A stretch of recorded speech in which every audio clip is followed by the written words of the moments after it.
Journey of the Shadow Darkness Falls is now live on Kickstarter. It is a sci-fi anime novel that continues the saga of Commander Tusimo, a humanoid anomaly and leader of the supernatural Sanzei warriors, as he seeks to stop the ancient evil humanity is about to be collateral damage, and the clock is ticking. Grab your copy today at inked.pub/Darkness Falls. And hey, I'm the Clunt. Talk amongst yourselves. Talk amongst yourselves.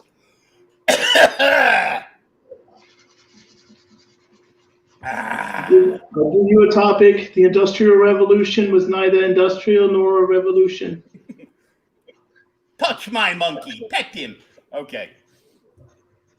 Enough of when SNL used to actually be funny. We're back for episode 2 of the Shawn-Zilla Art Show. And it is Joker Month. Tell them about Joker Month.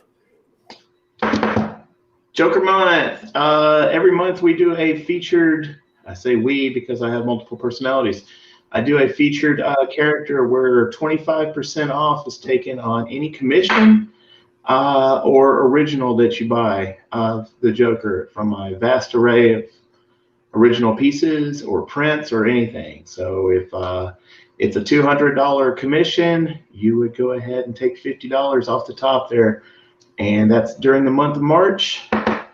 So as long as you book your commission in March for the Joker, and it can be Joker with another character, as long as it's got Joker in it, it's 25% off. Any of my prints that have Joker on them, be it Joker and Riddler and Penguin, or Joker and Batman, 25% off. You know, so can't beat it. It's Joker Month, 25% off any Joker. Yeah. So don't be a clown and buy a Joker today. Exactly. It's everybody's favorite villain anyway. Mm-hmm. I mean, at least the smart people's.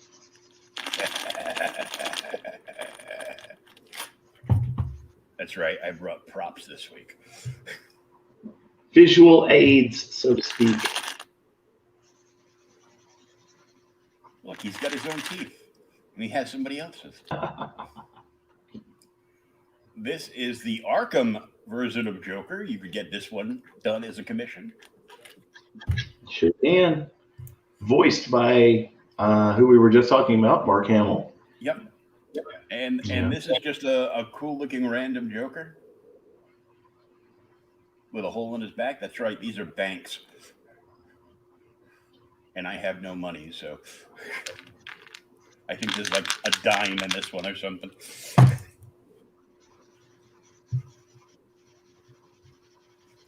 Yeah. I would say my kids have all the money in their piggy banks, but I rate it too, so. Well, you know. It's gas money. You could buy new pens. Exactly. Dude, Copics are not cheap. No, they're expensive as bleep. Yeah. That's why for all this heavy, all this black in the background, I'm using a damn Sharpie that I stole from a former employer. Yeah.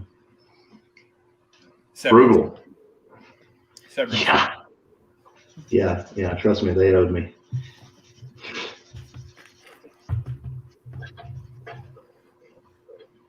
Oh yeah.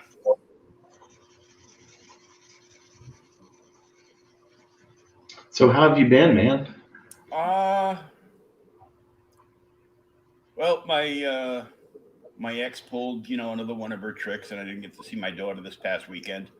But on the plus side, I got to hang out and co-host CromCon with Pops and my dude Phil there all weekend. So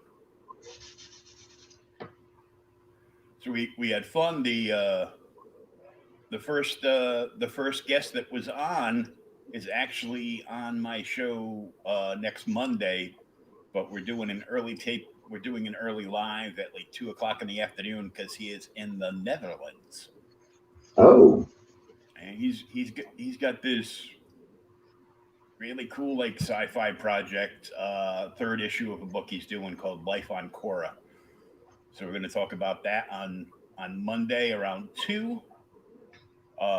And he was the first guest on, and a couple of people backed the project while he was on CromCon. So he got funded the first guest. So that was wow. that was kind of like a, hey, this is rad. It's gonna it set the tone for the whole weekend.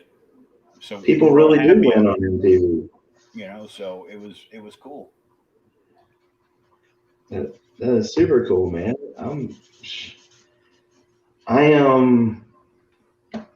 I've decided I am going to do a Kickstarter this year. I just don't know exactly what. I don't do sequential art because I try not to do things that I'm super bad at. But I do want to do an art book. And I was thinking about doing 2 different art books, one for the pinup stuff and then one for, just like this kind of stuff, the fan art type stuff, or, fantasy art that I do myself and things like that. And so right now I'm still kind of kicking around the idea of it, trying to look around, see what I have that I think would be, good in a book.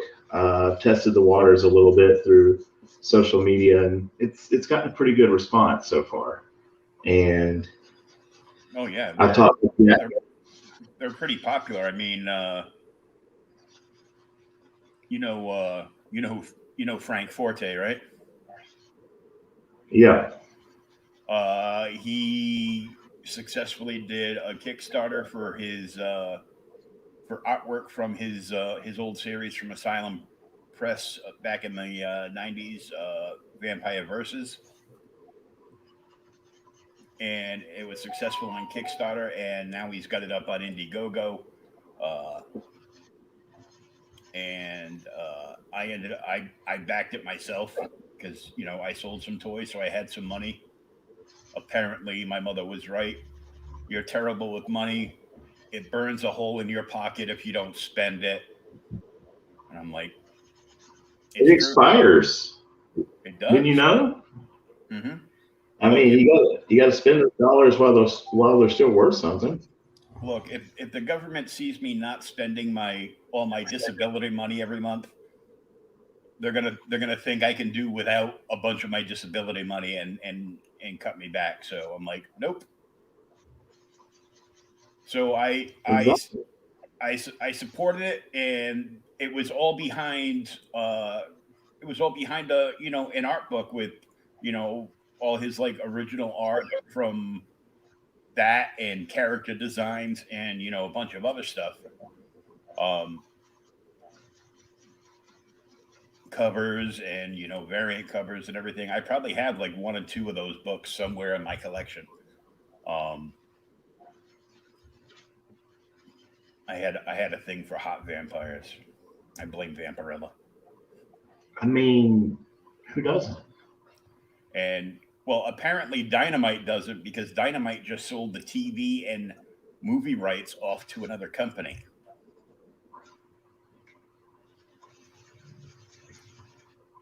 That's weird. It's like, do they not like money?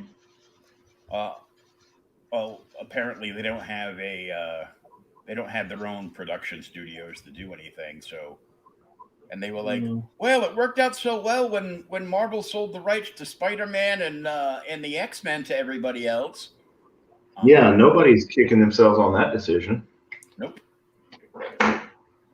So, they're doing that. The only thing that I saw that they did right is J.G. Jones's cancer is pretty bad, and they're releasing a special Vampirella book, and it's being done to as a fundraiser to donate the money to his medical fund. So, okay, yeah, that's pretty cool. So I'm like, I like that, but Yeah, that's good stuff. I mean, I can second guess their business decisions all day long, but I mean, I guess they did what they felt they needed to do, and I don't really see Disney buying Vampirella, so no. yeah. It was a company I'd never heard of, but what's the worst thing that could happen? DMG makes a movie. Oh, wait, too I'm late. pretty sure. I'm pretty sure Rob Liefeld would tell them to be careful who they sell rights to their characters to. Mm-hmm. Yeah.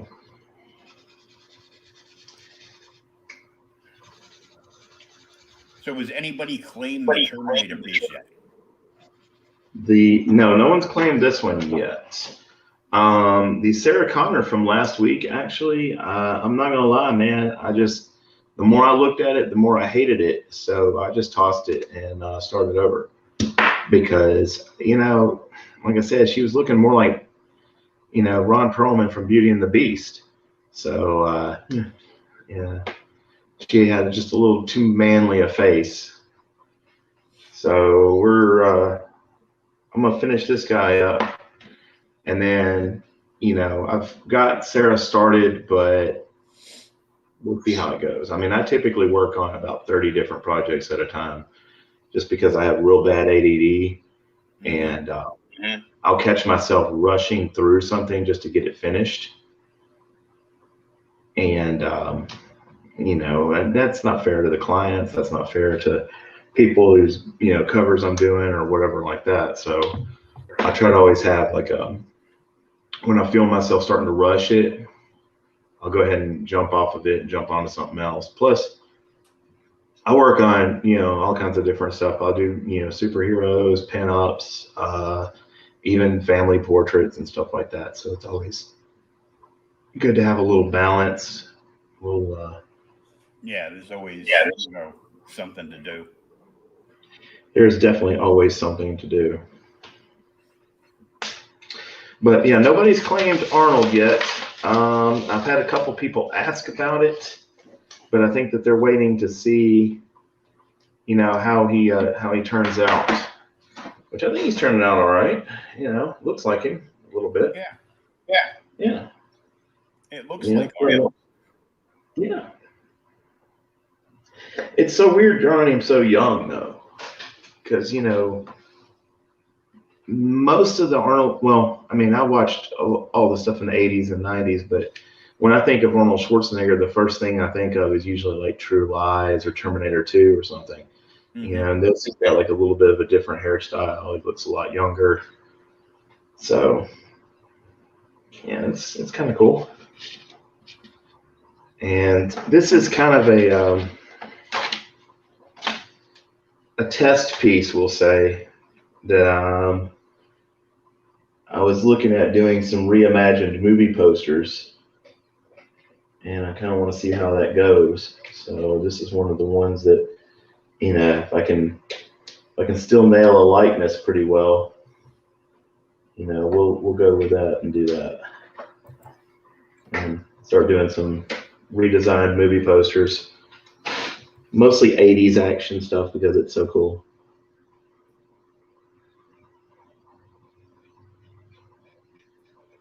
I've been talking to Jim Noble too much. I like the 80s.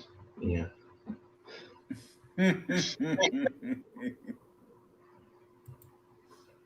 Oh, I love the 80s. Dude. I just can't believe how long ago the 80s actually was. See, we were getting along so good. Then you had to start talking smack. Well, and it's funny because, I mean, it's real popular stuff right now. I did a Gem and the Holograms just for shits and giggles earlier in 2020, and just drew like a headshot of Jim, and that thing sold 10 minutes after I put it on Facebook. And not only did it sell, but the lady who got it, she's like, "So do you have any plans to do the other holograms?" I'm like, "No, I wasn't planning on it. This was just kind of a one-off." And she goes, well, let me rephrase. I'll buy them if you do the other holograms. Wow. And I've known her for a while. So, she's one of those, if she says she's going to buy it, she's going to buy it. So I ended up doing all 4 holograms for her. And we just recently talked about doing a large format, like 20 by 30 movie poster of Jim and the holograms, basically. So. Oh, cool. Yeah. And I mean, I'm not gonna say I didn't catch an episode here and there back in the day. I had a little sister, she watched it. Had to do something when G.I. Joe wasn't on.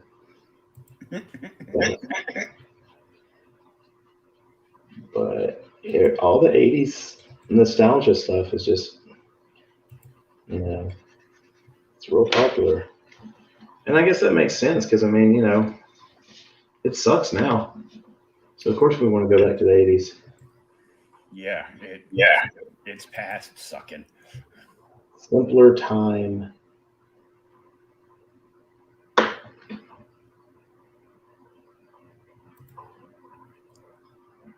Paint the guy in a big leather coat. It sounded like such a good idea at the time.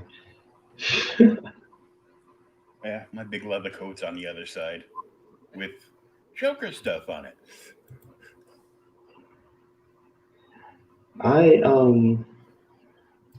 I had a big leather trench coat, and I kind of got away from wearing it because I got tired of Matrix comparisons. It's like, look, I've had this coat since before the Matrix came out. Come on. But I was looking for it a couple months back and realized that one of the final acts of betrayal from the ex was she tossed it. So, Oh, man. Yeah, it's all right. Karma will get her.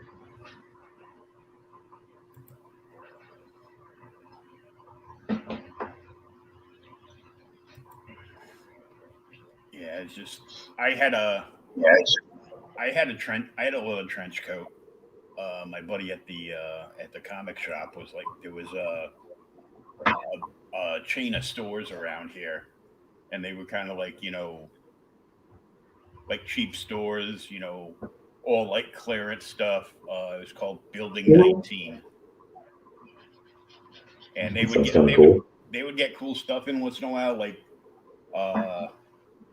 one time, because I used to be like a huge football nut, and my team was Denver, and one year they got a slew of Denver Broncos gear, like winter jackets, hoodies, like sleeveless hoodies for like spring and fall, and all kinds of crazy stuff, and it was like all like wicked cheap, and so I went in and bought it.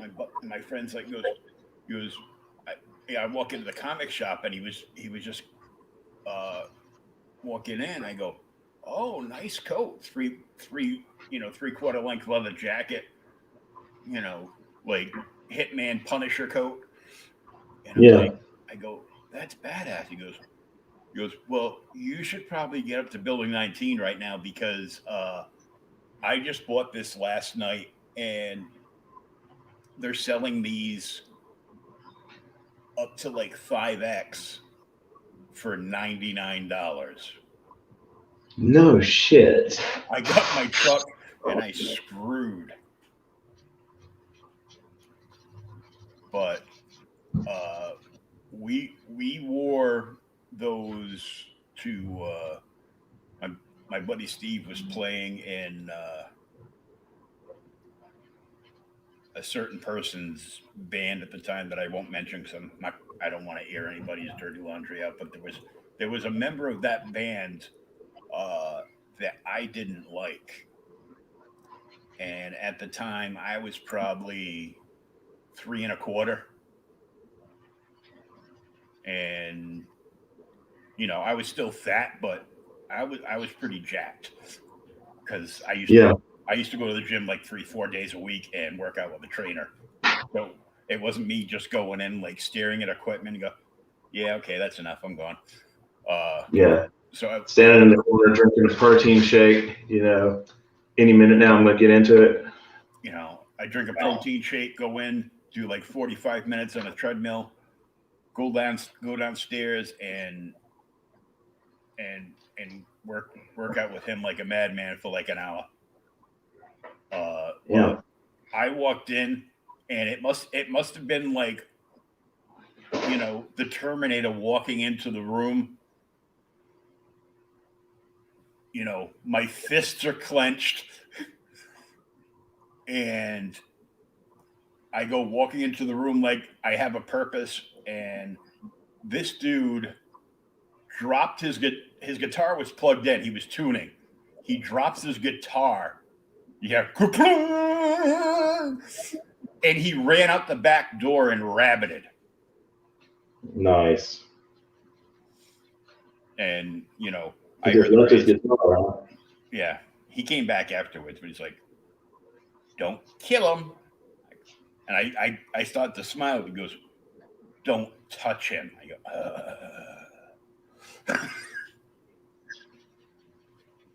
So I used to get drunk and hurt people a lot.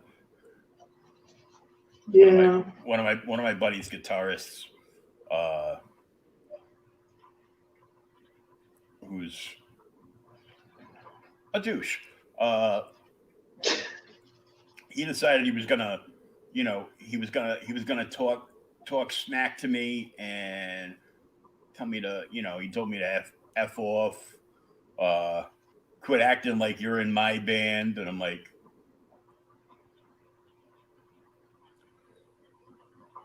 well, I'm not in your band. I'm just helping out as road crew and making it look good because I drink as much as the 7th Fleet. So it definitely helps. And he kept talking shit to my face, and then I grabbed him by the neck, lifted him up off the ground, and started slamming him into a wall. I had no idea that he had traumatic neck injuries. Oh gosh. So I quite literally, almost killed the kid. So, but I'm much better now. Yeah. Anger management works. No, it doesn't. Yeah. I walk into anger management, punch the instructor in the face, and walk out. I always saw anger management as like nap time because I just ended up usually falling asleep. Mm-hmm. But I'm better now.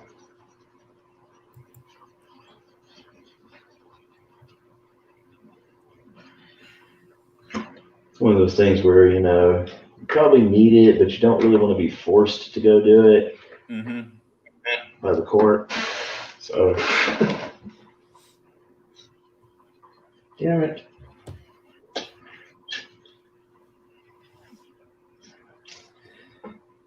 I bitch about it, but I love doing texture on leather jackets. It's awesome. Oh yeah. Because it looks like shit for a minute, and then you start seeing it come together, and you're like, oh, okay. Yeah. Really texture on anything, man. I did a Catwoman a while back. Texture on leather, anything. That's what I meant to say. I did a Catwoman, and her whole outfit being the skin-tight leather, How dare they do that? Can't imagine why. But yeah, it was fun doing all that texture.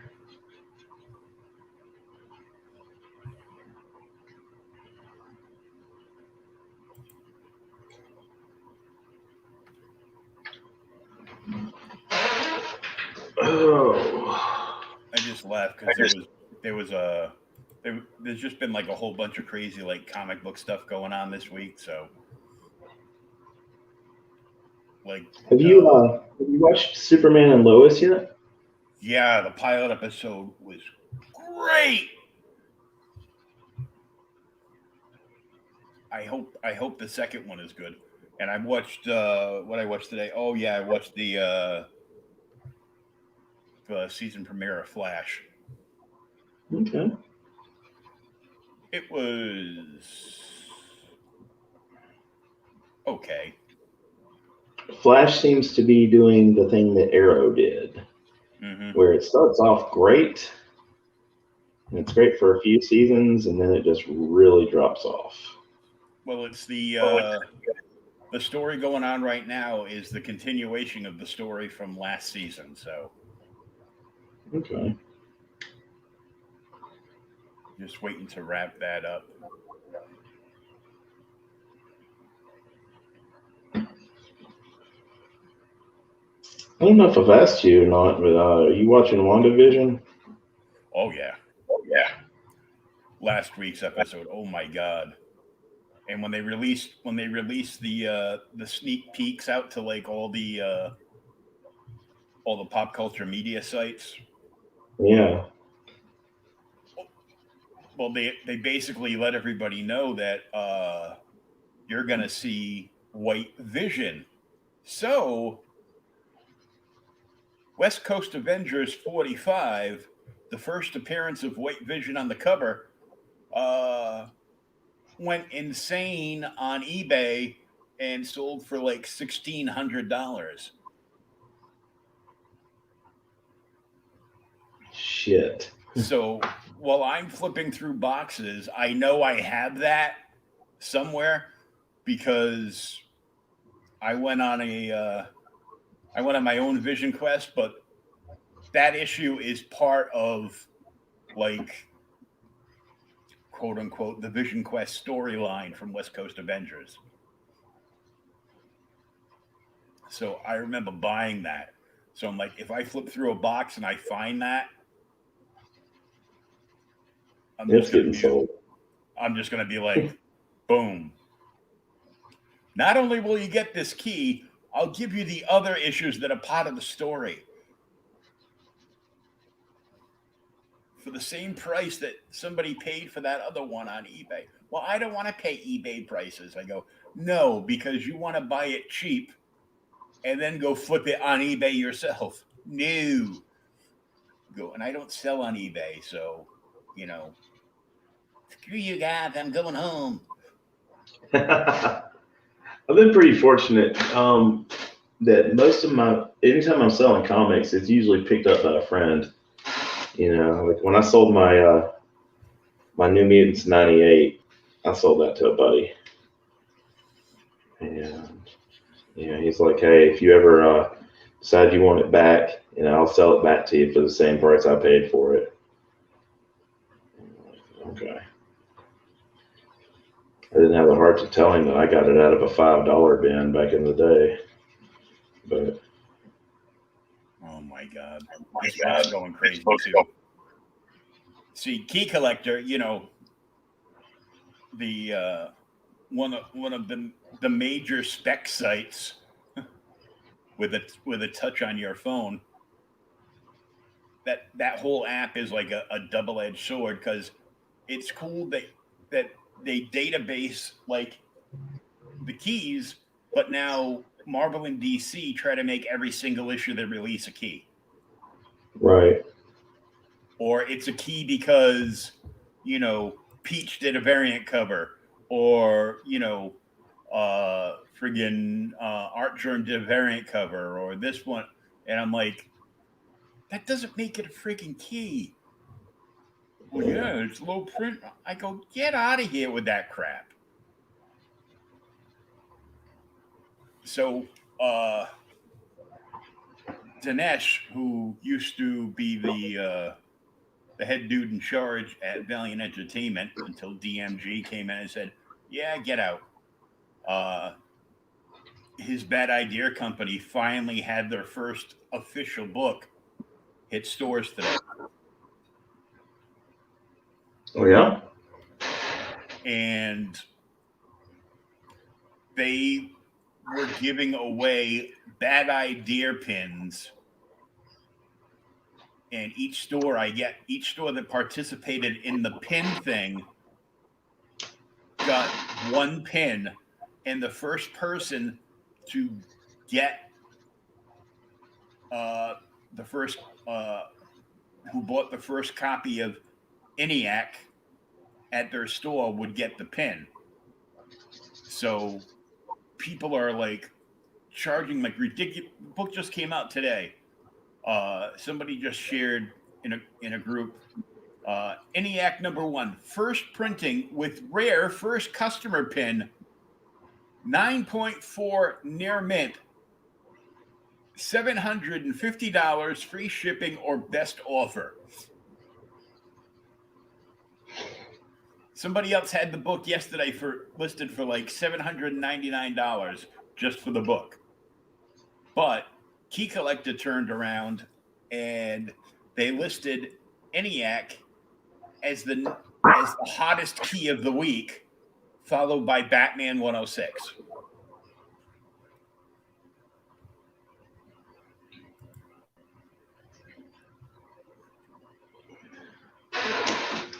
I can't do much buying comics anymore, man, because everything is a key issue. Everything is freaking super rare now. And, well, even if it's not super rare, everybody that goes to sell anything, well, this is super rare. These are really hard to get now. I'm like, no, they're not. They just went to a friend of mine, a couple of friends of mine shop at this comic shop that has locations in Rhode Island and Mass called the Time Capsule. And my buddy Chris and them, they live not too far from the airport, which everybody goes in Rhode Island, which everybody goes, oh yeah, the Providence Airport. The airport is not in Providence, it's in Warwick. And I only ever defended that because I grew up in Warwick. Well, until I was like 11. But, either way. So they go to one that's in a town called Cranston because it's like the next town over. And it's fairly close. And he gets like some great like old school keys there. And they basically bought out the block that their store is located on.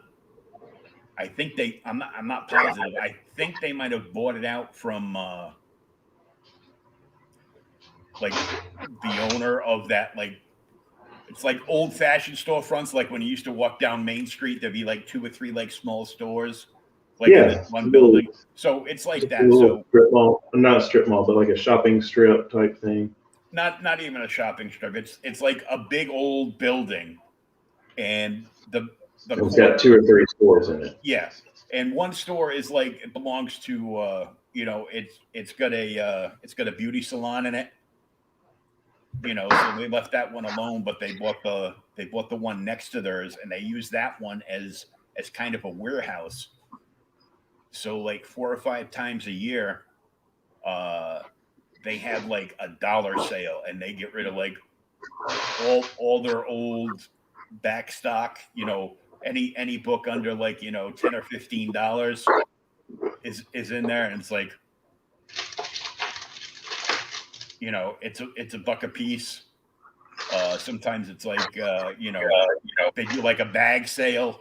Like, come to the store, you get an official bag, you fill that bag with as many comics as you can, like $20 or something, and you pay this price. It's like, okay, I can't I can't go in and out of there because of the wheelchair, but that would be awesome. Pops, what's up? Pops is here.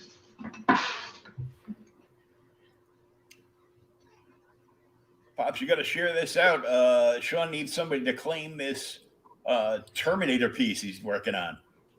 I do, man. Nobody's claimed these yet. Bills,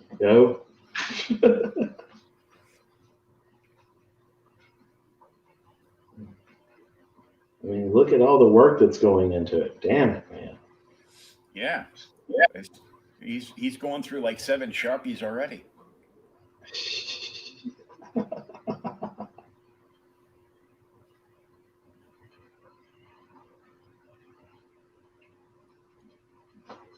I'm getting all OCD about the details of the code.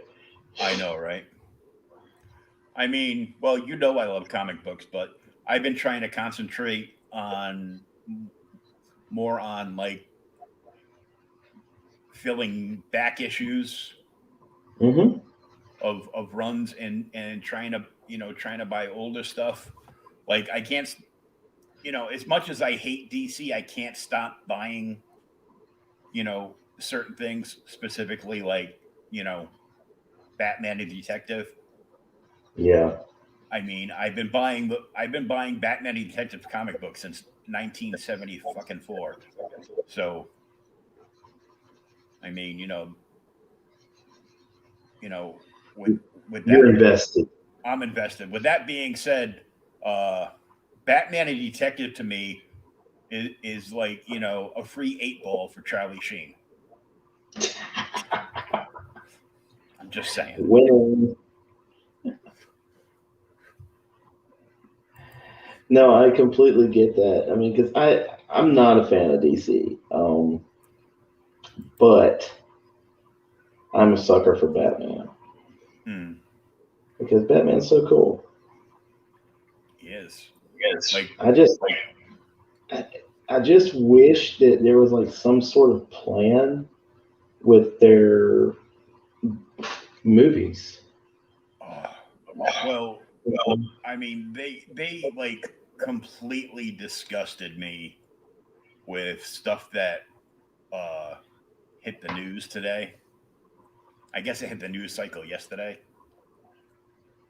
I guess this week is uh, a major release with the new milestone titles.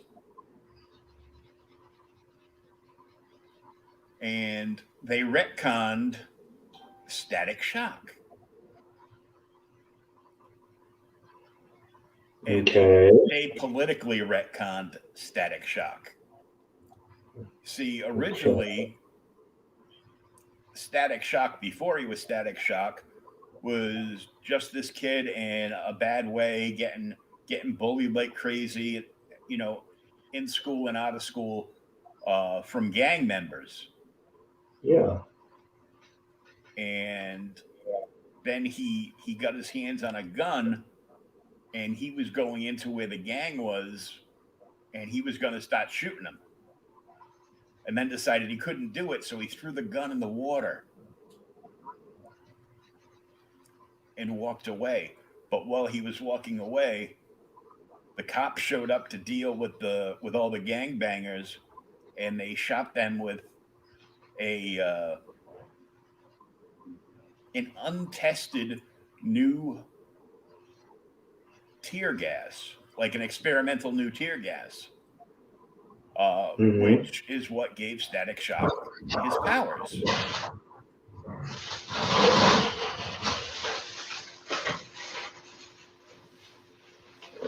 Thanks. So what they change it? And now it's still tear gas, but Static Shock gets his powers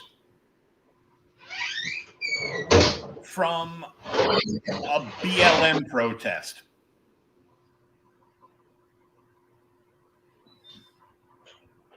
And of course, all the cops are two-dimensional bad guys and all pieces of garbage. And I'm like, jeez. I was really thinking of buying one of those and just having to create a new Twitter so I could make the video and put it up there, and my new Twitter could get blocked. Pops knows all about that. Yeah. And just it'd be a video of me like, setting this thing on fire and just burning it to a crisp. Well, yeah, because I mean, why? What's the reasoning behind this? Well, we know what the reasoning behind it is. Yeah, we know what the reasoning behind it. It's the same reason for something that I haven't seen come to fruition yet, but I'm sure it's on the back burner somewhere. The second big virtual thing DC did, they announced they were going to do the Wonder Women of History comics. So it was going to be, each one was going to be like a Wonder Woman one shot, but it was going to be guest starring, a Wonder Woman of history. And of course, they picked Ruth Bader Ginsburg, Elizabeth Warren, and AOC. And I'm like, at that point, I started stacking all my Wonder Woman comics into a big stack. And I'm like, when I get them all together, I'm like, $50 takes them all. I don't want them. Get them out of my house. Well, those are still good, in the sense that, those are older issues before they started fucking with everything just for the sake of fucking with it. Yeah. And that's what it comes down to. It's, there's no, it's not an organic thing that, happens. It's literally manufactured, bullshit of, hey, we're going to do this just for the sake of doing it. Yeah. Yeah. And I don't know, man. Yeah. Well, I just can't believe I'm living in a world where a potato's gender would be a topic. I saw that. I was like, oh, God. Mm-hmm. Did we just not have anything else to worry about today? It's just crazy. I suppose people, can get upset about dumb shit like that, but why would you? I got better shit to do with my time. I know. I'm like, I think it's all part of the, this is what we're going to do to overload the young sheep's brain with enough crap that they just, go with the flow because they can't function. That seems to be an accurate assessment. Mm-hmm. Because, it just, I'm all for, standing up for something that means something, but who the fuck cares about Mr. Potato Head's gender? Why is this even an issue? It's a fucking toy. You and I were talking about the toy sections in stores in California. What the hell is that about? Who cares? It's the same thing that Newsom did when he got that bill passed that lowered the age of what was it?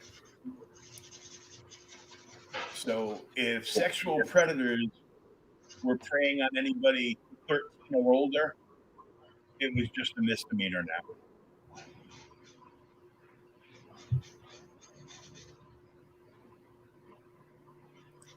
At which point, I heard that and I'm like, man, if I wasn't crippled stuck in Massachusetts, I would pack up my stuff and move to Texas.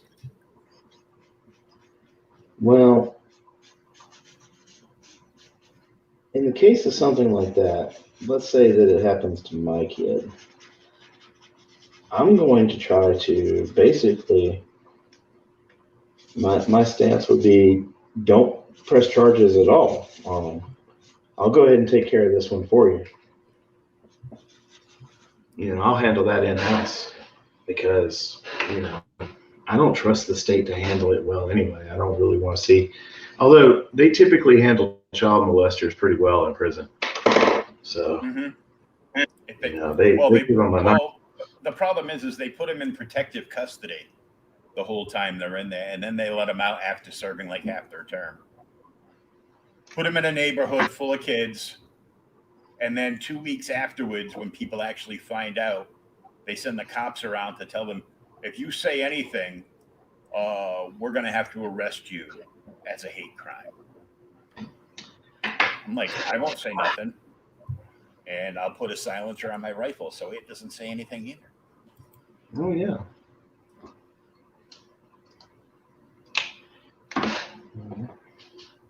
That was a joke, people. Yeah, you know, allegedly,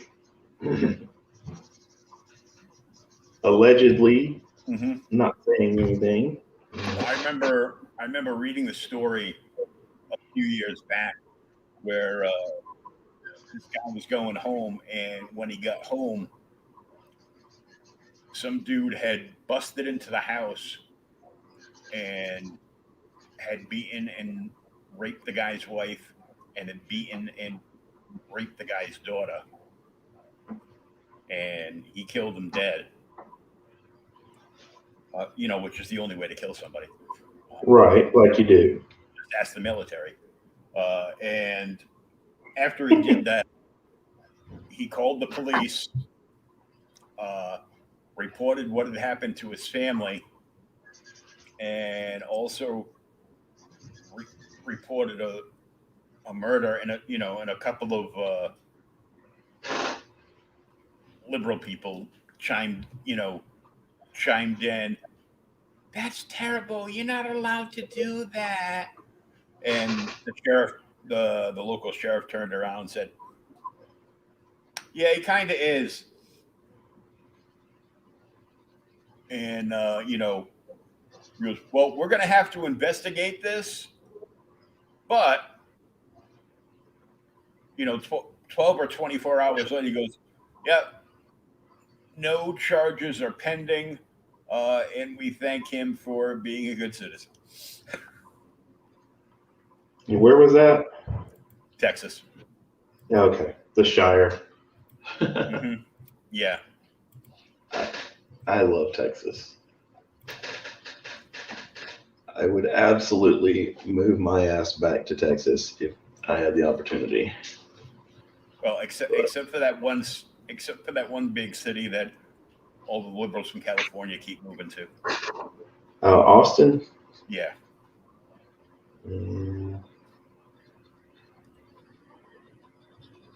Even Austin is not too bad. I mean, it's still Texas. Yeah, but you gotta figure like half of, just about all of Silicon Valley has packed up and moved their business to Austin, and they brought all their employees with them. I see your point. I definitely see your point.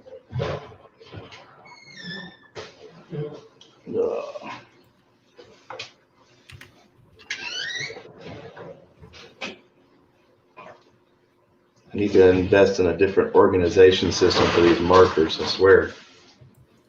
It's just a giant pain in the ass figuring out, oh, okay, which one's over here?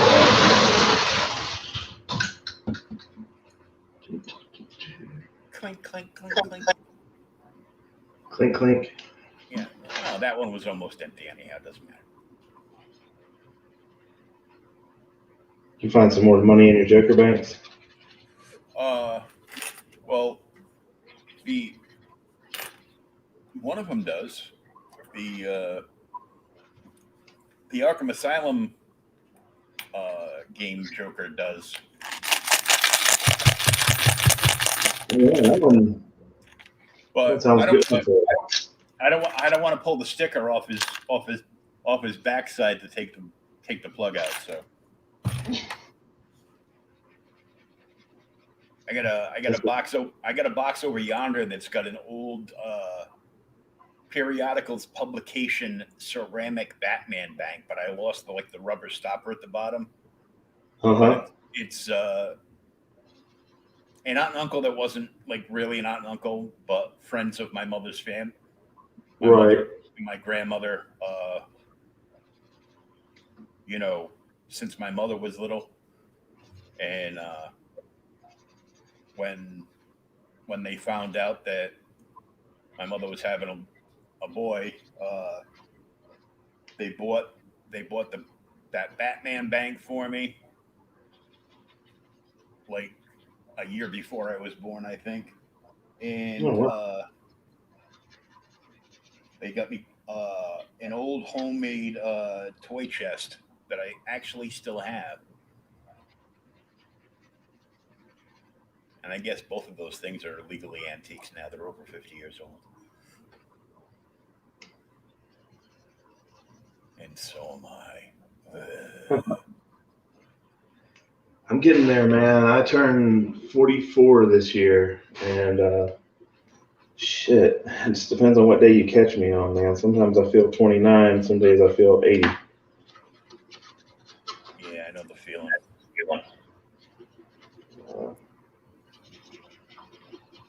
But, chasing after kids will do that to you. And then, Oh yeah, turn your hair gray, then make your hair fall out. right.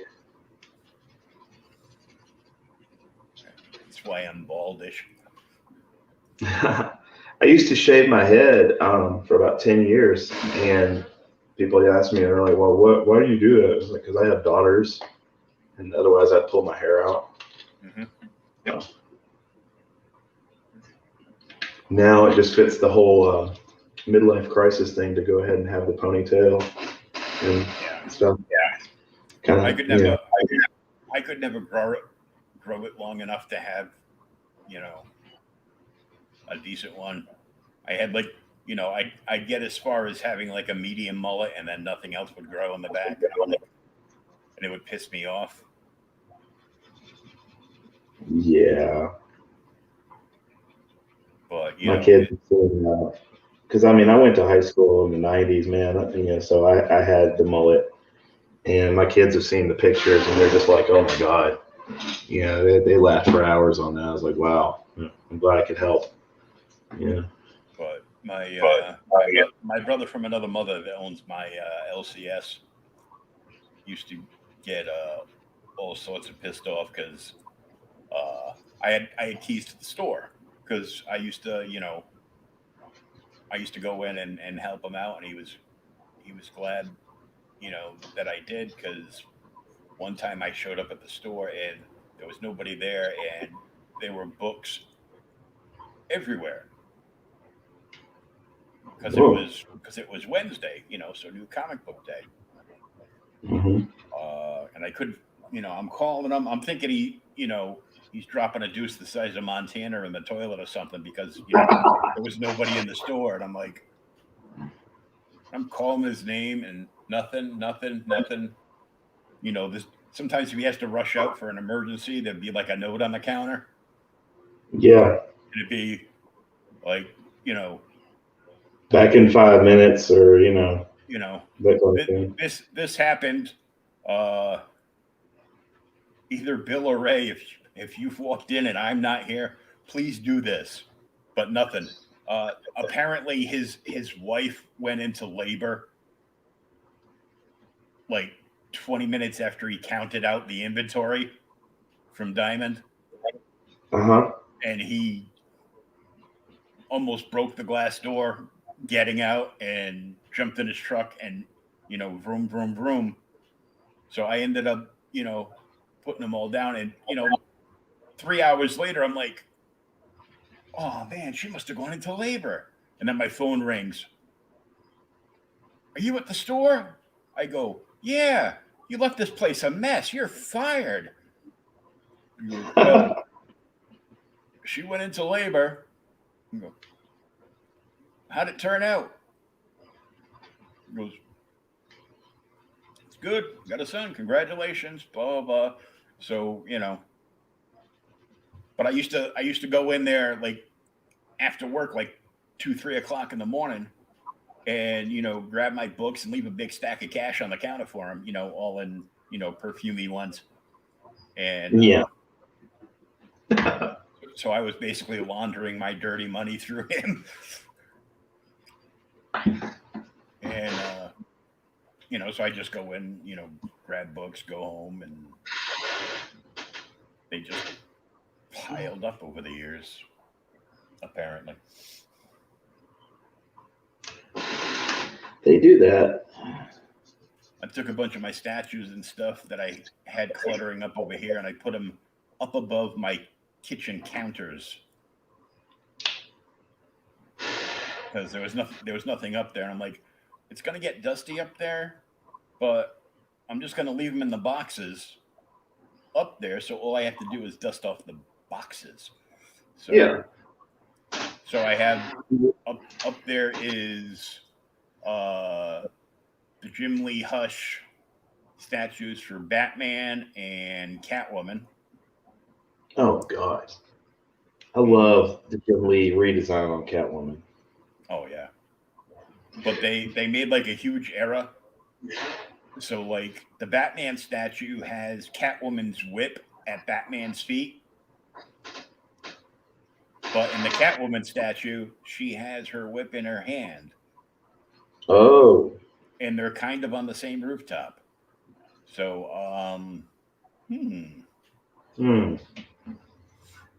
screw that one up. Then I have a statue I didn't even know I had. It's one of the Batman black and whites, but it's an Alex Ross Batman black and white statue. So I got that up there. Next to that is the triple shot of the 3 mini busts from Matt Wagner's Grendel.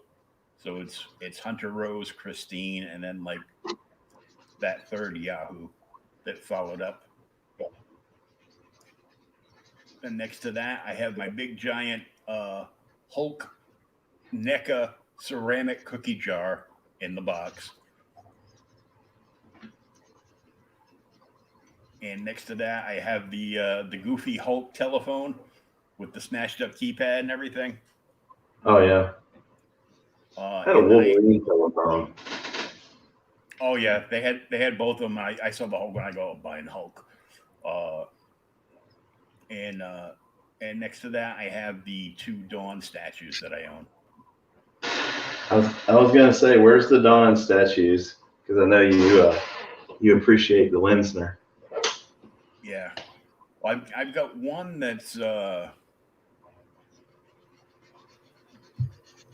not sure who one of them is from, but one of them is like, it doesn't say how limited it is, but it's got to be limited because it was from done when he was still under Cirrus. Mm-hmm.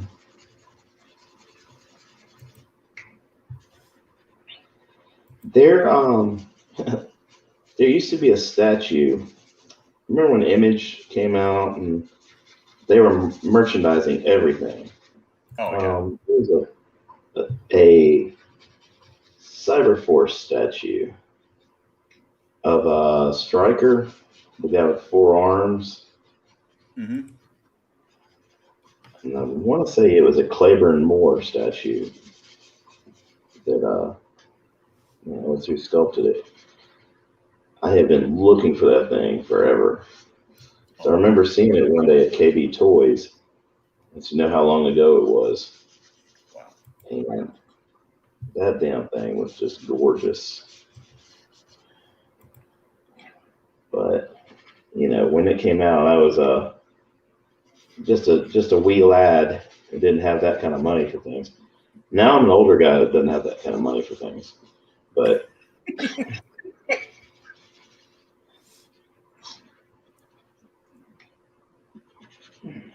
well, one day you'll have the Shawn-Zilla Art Studio with all the children's working side by side doing line work and inking and everything else, so you can.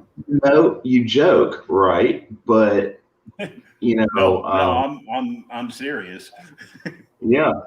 Yeah, no, I'm gonna be like Peter Max. I'm gonna have my kids working, making the stuff, and I'm just gonna come down from, my dementia stupor and just sign my name and, be done with it. But my two, all my kids do art too.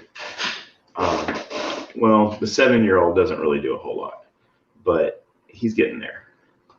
But my daughter does, but she's in that Jim O'Reilly stage where she thinks everything she does is garbage and won't show it to me unless I see it by accident. And and then it's like it's friggin' good. It's really badass. Yeah, my 17-year-old does that too, and she's actually getting commissions from. She got a commission from one of my clients. Who normally buys. Yeah, and what's sad is he paid her more than he pays me, and I'm like, wait a second. Yeah, damn it. Well, I hope you pulled your agent fee out of her. Oh yeah, I'm gonna get my 10% or more. 25. Yeah. But no, man, it makes you happy to see your kids actually doing something. Yeah.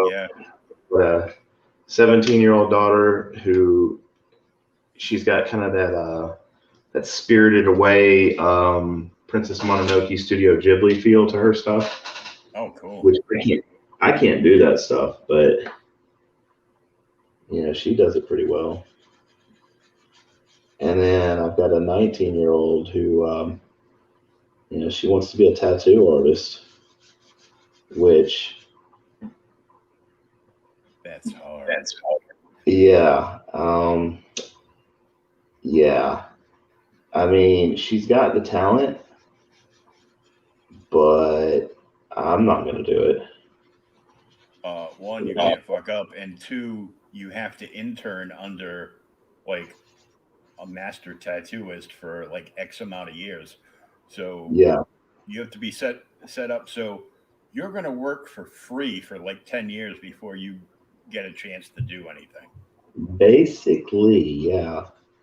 And I always hate it when people ask me if if I'm drawing, like, if I'm over at Barnes and Noble or Starbucks or something like that, and I'm sitting there drawing. I hate it when people immediately assume you do tattoos because you can draw, and I'm like, it's a completely different animal. Mm-hmm. I was gonna do it at one point, and that's actually what got me back into drawing. Was I was gonna start tattooing, but they probably look at you and big dude, ponytail, gonna be a tattoo artist, or he's running a biker gang. Yeah, that's why I quit wearing so many rings. Yeah. I'm serious, man. I would have more rings than any straight man could, needed to. And I got tired of getting, just the looks. So, I live in bumfuck Mississippi, man, and this is God's blind spot. But it's, it's quiet and it's nice, and I got kids here, so that's cool. But they have tattoo places all around, and they've got some pretty decent, tattoo artists. I'm friends with a lot of them, but man, I just, I can't do it. But when you look at some of the people around town in the back of your head, you hear Forrest Gump saying, "Well, Jenny, I might not be a smart man, but." Yeah, the school fight song is the dueling banjos, and they got varsity truck and tractor pull. Hey, I like that. I used to love going mudding.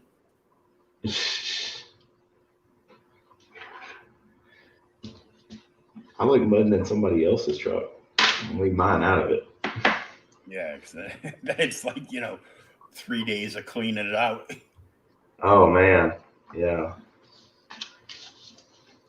Mine's already a wreck anyway, but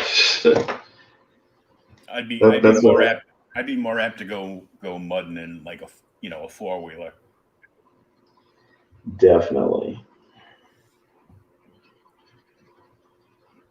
Because Well, then I'm it's like thinking, as soon as you're done, you just take the hose and pressure wash it down, and it's all good. yeah, there you go. Yeah, and that makes all the sense.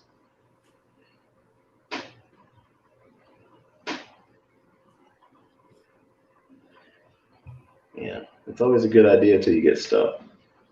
Mm-hmm.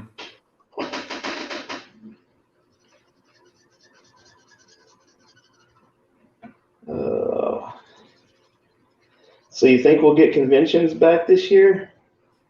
There's already some going on. Yeah. A buddy in Alabama, he actually went to one last year. Yeah. It was Huntsville Comic Expo, and it's pretty cool. I'm booked for, I think the earliest one I'm booked for this year is in October, and I really hope that it still happens because I didn't realize how much I enjoyed it until it was taken away. Granted, while I'm there, I'm sure I look pissed off, but you know,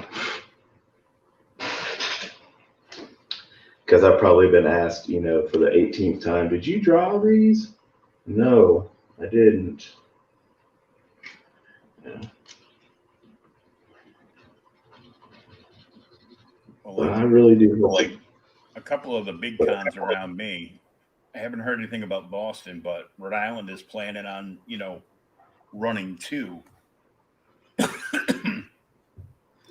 One this summer in June, and then their regular one in November. I've seen some friends like post some stuff up about it. I go. All I can think of is it's like they're like starting to like advertise like certain celebrities. I go, you do know that their insurance companies will not condone them showing up No, I didn't even think about that. to a convention like that.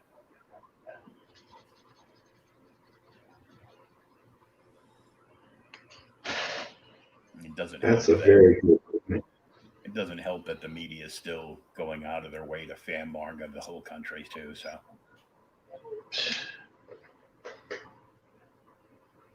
Yeah. So what do you think, man? Coming along? that looks good. Let's blow that. Let's blow that one up. Yeah. Let's go ahead and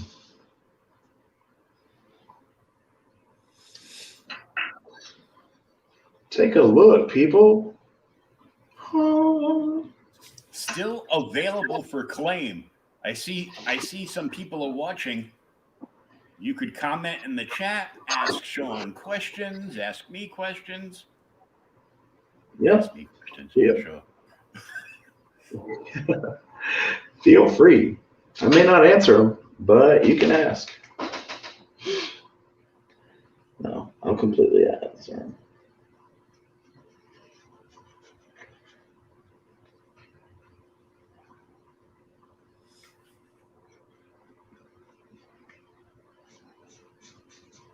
Most of the ones that I've been seeing are kind of like I scared them away. I go, ask questions, say something in the chat, and they left.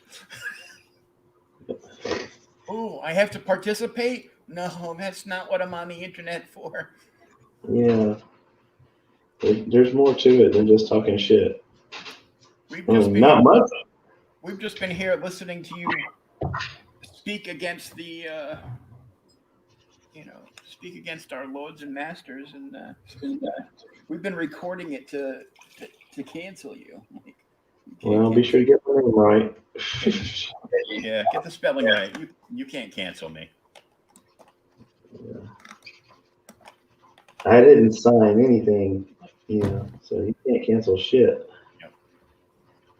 So as the BS mounts up, and of course the other big thing was they have to cancel Dr. Zeus because he's racist and sexist and homophobic, and so of course I had to share a post that I saw that has Cat in a Hat on it and says "Bite my ass, you liberal morons" by Dr. Zeus. I saw that. That was great. And a friend of mine responded with another meme that's even better that says, "I do not like your mental haze. I do not like your leftist ways. I do not like your son on blow. I do not like you, Mr. Joe."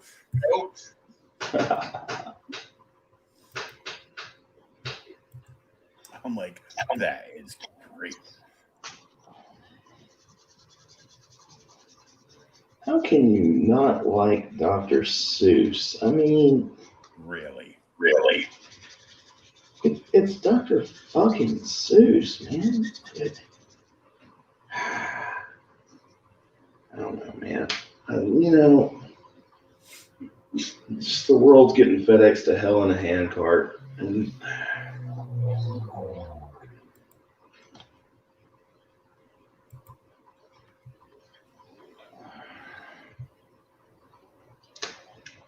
it's bad when you have to like double check the number on the marker.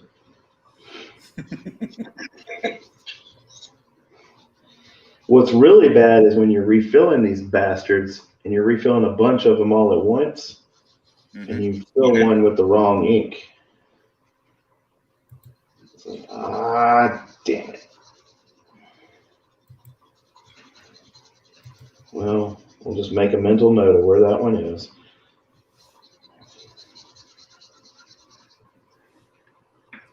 Yeah, it's kind of like you need that you need kind of like that test strip to be like, is this the right one? I'll use the margins of my reference pictures for that too, because yeah, it's happened more than once. So yeah, I used to laugh like I'd be walking by a department and working all like those crappy retail stores when I was a kid, and you hear some hissing and you're like, what the hell? And you go to check what it is, and there's like 4 or 5 guys that have plans to spray paint over the rust on their cars. So they're testing out the colors by spraying it like on the floor or on the shelving unit. oh yeah, definitely. I'll do that at Michael's or Hobby Lobby or wherever I'm buying markers or pens or whatever. And Michael's finally got smart. They put like a little pad of paper out. So good job, Michael's. But yeah, man, I'll write on every exposed price tag that's in there. Because man, I just I don't have that Jim Lee money where I can just buy whatever. Yeah, I mean, I gotta make sure that I gotta make sure what I'm getting is what I need.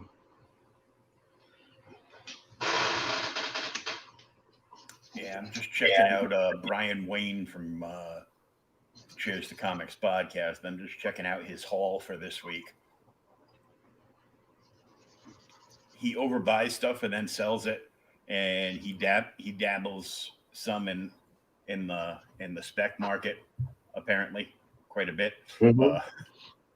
But a lot. So he got a really cool cover of Batman 106, and it's like an actual pencil sketch cover, and it just looks badass. Like a charcoal wash or something on it. Uh-huh. It's actually just printed on the cover, but it looks badass. Then there's a second cover where it basically has like the whole Batman family, and it has Damian Wayne in his new costume, who apparently is not going to be called Robin anymore. or something, and then the regular cover, which is like this big bright yellow thing with like a purple bat and highlights and stuff. I guess it's like a Scarecrow story they're doing. But this is, I don't know why, because I haven't bothered to look, but Batman 106 is like, Batman 106 and ENIAC were like the two like huge spec books. So you bought that, and this is all part of like Infinite Frontiers. So yay! They did exactly what I thought they were going to do, and they rebooted DC again. Well, it's been 5 minutes since they did it last time, so Yeah. sure, why not? They brought back the crime syndicate. They brought back the crime syndicate that we haven't seen since New 52, and they're doing a 6-issue miniseries with them. There is a new Swamp Thing which came out of the future state, and it's gonna. They're calling it a new ongoing series, but there's only 10 issues. Because that's a limited series, buddy. that's not an ongoing. Yeah, by definition. So he bought like 3 of the A covers and 1 of the B covers. I think the B cover is the badass looking one, and of course, New Frontier Suicide Squad issue number 1. He bought a couple of copies of that because this is, from the cover, it looks like it's probably based on the James Gunn Suicide Squad movie. Gotta tell you, man, I'm into it. I did not like the first Suicide Squad at all. You know, neither of those movies are good. And it's kind of like, but Margot Robbie's in it. I go, yeah. So it's kind of like Baywatch. You turn the sound off, and you just wait for like a scene with her to come and go, and then you go back to doing what you're doing. You can see more fun stuff of her in Wolf of Wall Street. Just saying. Yeah, I know. You know. And then Infinite Frontier 0 came out, so he bought like 4 copies of that, of like the regular cover. What else did he buy? Walking Dead, because of course, well, the series is dead, and we know that, but now we're going to reprint everything in color.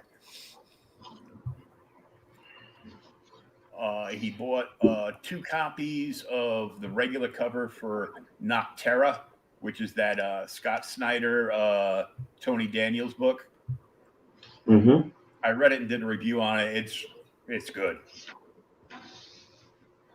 I'm a big Scott Snyder fan. Oh yeah.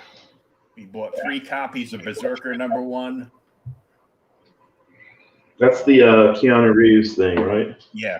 So of course there's like a billion copies, and stores were ordering like as many as they could because they have an ultra rare 1 in 1,000 variant cover, which the book just came out today, but over a month ago they were already listed to be pre-sold for like thousands of dollars. This kind of reminds me of back in the 90s where there was like 80 million variant covers for everything. Mm-hmm. Super Chromium Deathmatch, whatever color cover and all that other crap. Yeah, and most of the publishers got away from that after about a year or so, and was like, yeah, this isn't working. And they went back to just like 2 covers, do an A and a B cover, and it's going to be equal distribution and blah blah blah. And once in a while we'll do like an actual variant cover. Everybody get away from that except Dynamite, which is one of the things that. I'm not different by any means. I'm just like, it just kind of reminds me of it. Yeah. See how when I do covers, it's variant covers, Oh yeah. and that's a good thing. I like variant covers, but yeah, but it loses. It loses the. It's not. It quits being special when you have like 30 variant covers every week. Yeah. Well, it just gets to a point to where who can keep up with all that financially? It's apparently all these people that are making, six-figure, 4, 5, and 6-figure salaries and are, either living at home or, living with their girlfriends who pay their bills because they feel bad for them because they don't make as much as they. But you got a Star Wars High Republic #2, only one copy of that one. And Beast Wars #2, and a new mini from Dark Horse called Dead Dog's Bite. I have no interest in Star Wars High Republic. Nope. I have no interest for specific reasons. Oh, then you got a copy of Avengers, and then a different cover for High Republic and Avengers Strike. Oh, that's that stupid thing where they're all mech warriors. God. And then Demon Days X-Men #1 came out.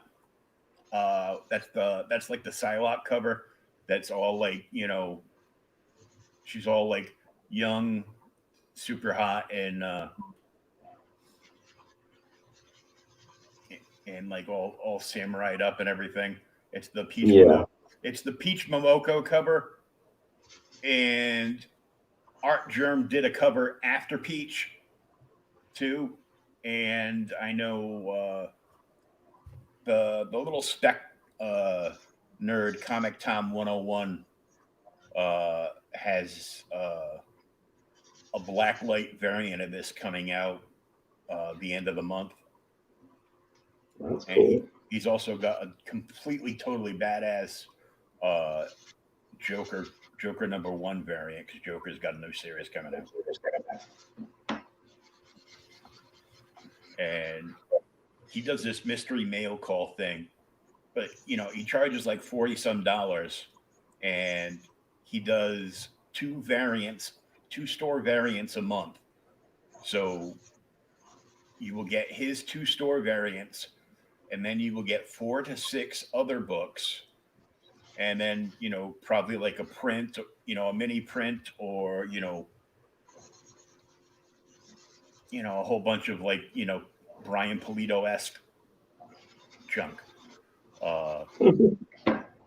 So it's overpriced, but they also slide like key issues in. Like they've given away in a mystery mail call, they've given away a Hulk 181, giant size X-Men. Oh shit.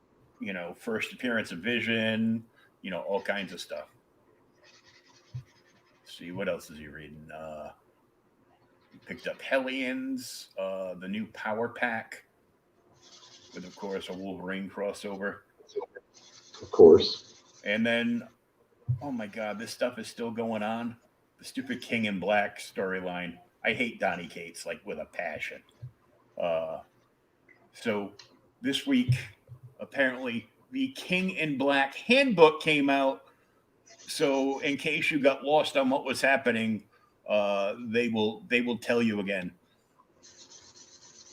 I don't know much about him. I've done a con with him. Mm-hmm. And I've had like, pretty much a hey, how are you type conversation.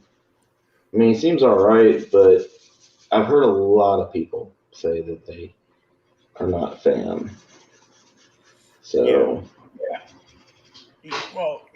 He turns they keep giving him like all these series. So like, there's a whole bunch of kids from the 90s on up that are just like, 100% complete Venom fanboys. Like,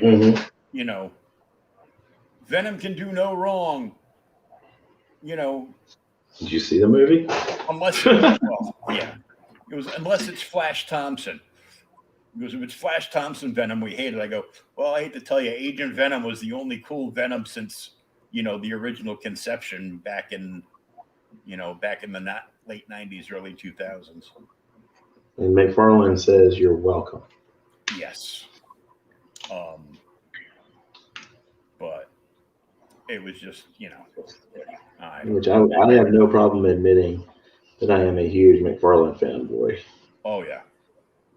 Like I wish I had enough money to buy all this stuff, but now he wants to be able to sell his IP now too. So in June there will be a brand new Spawn #1, and it's probably going to be like a $12 book, if not 15. It will reprint the original Spawn #1, and then it will have a whole ton of other stuff in it because he did like a little presser where he said that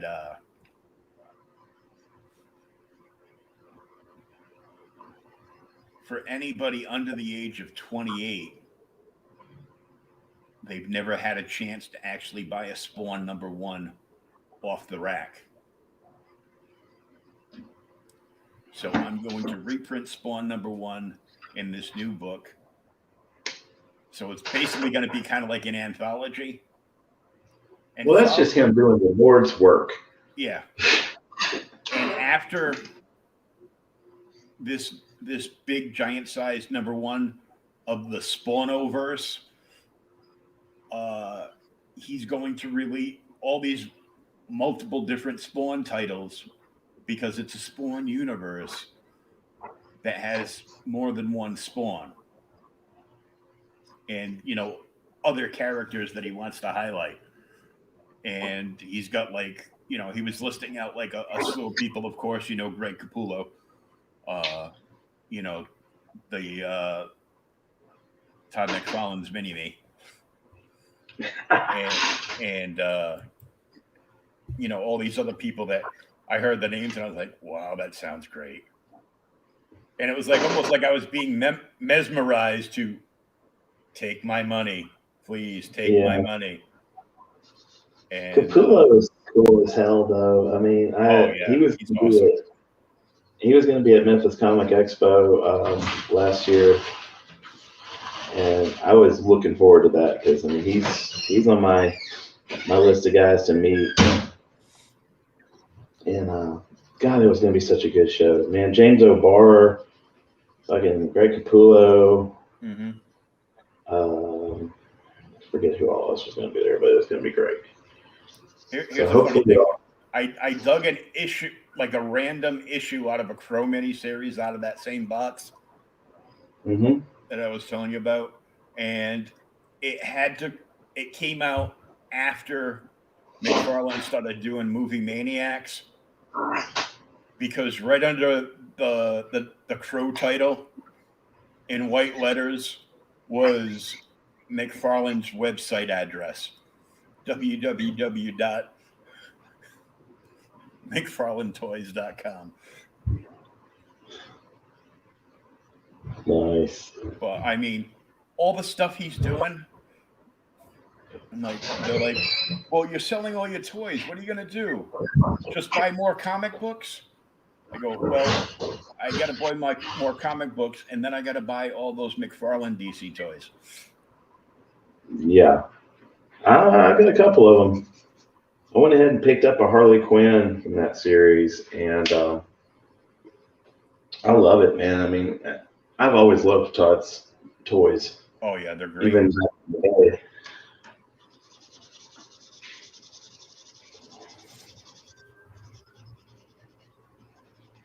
I mean, I wanna buy, of course, the Joker, the Batman Who Laughs, but there's like 3 different ones because each one comes with a Robin, but you have to buy 3 different ones to get all 3 different Robins.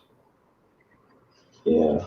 So that you can, put it on the base with him, and he's got like the 3, cuckoos of Robins there, and I'm like, Almost like they planned it that way. yep.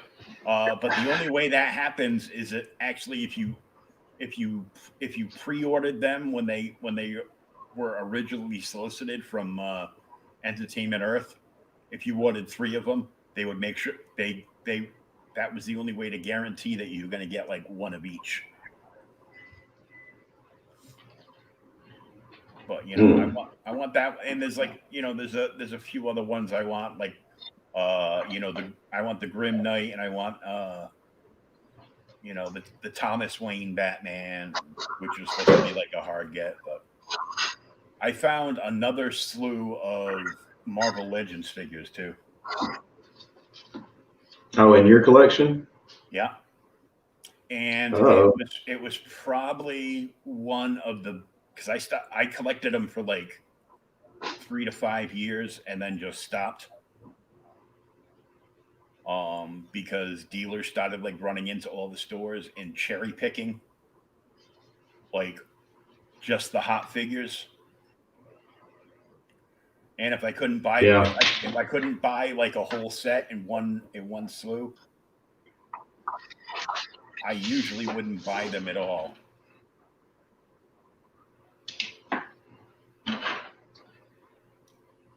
I've run into that with the Marvel Legends. Yeah. I actually bought 2 not loose. They're still in the, they're still in the boxes, all complete and everything. Yeah.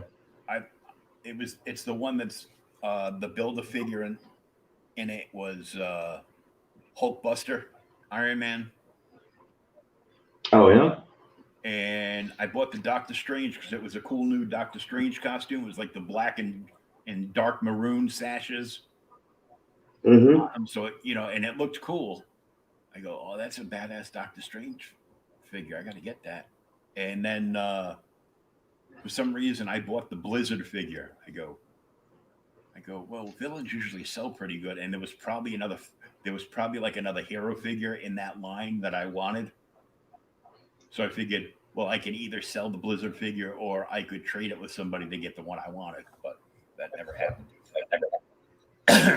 But the full set that I picked up, I think it was probably the first Build-A-Figure or one of the first Build-A-Figure sets that they did, and it was the Galactus Build-A-Figure. Oh, nice. And this set has the Gray Hulk. It has a completely badass, like, Steranko version of Doctor Strange.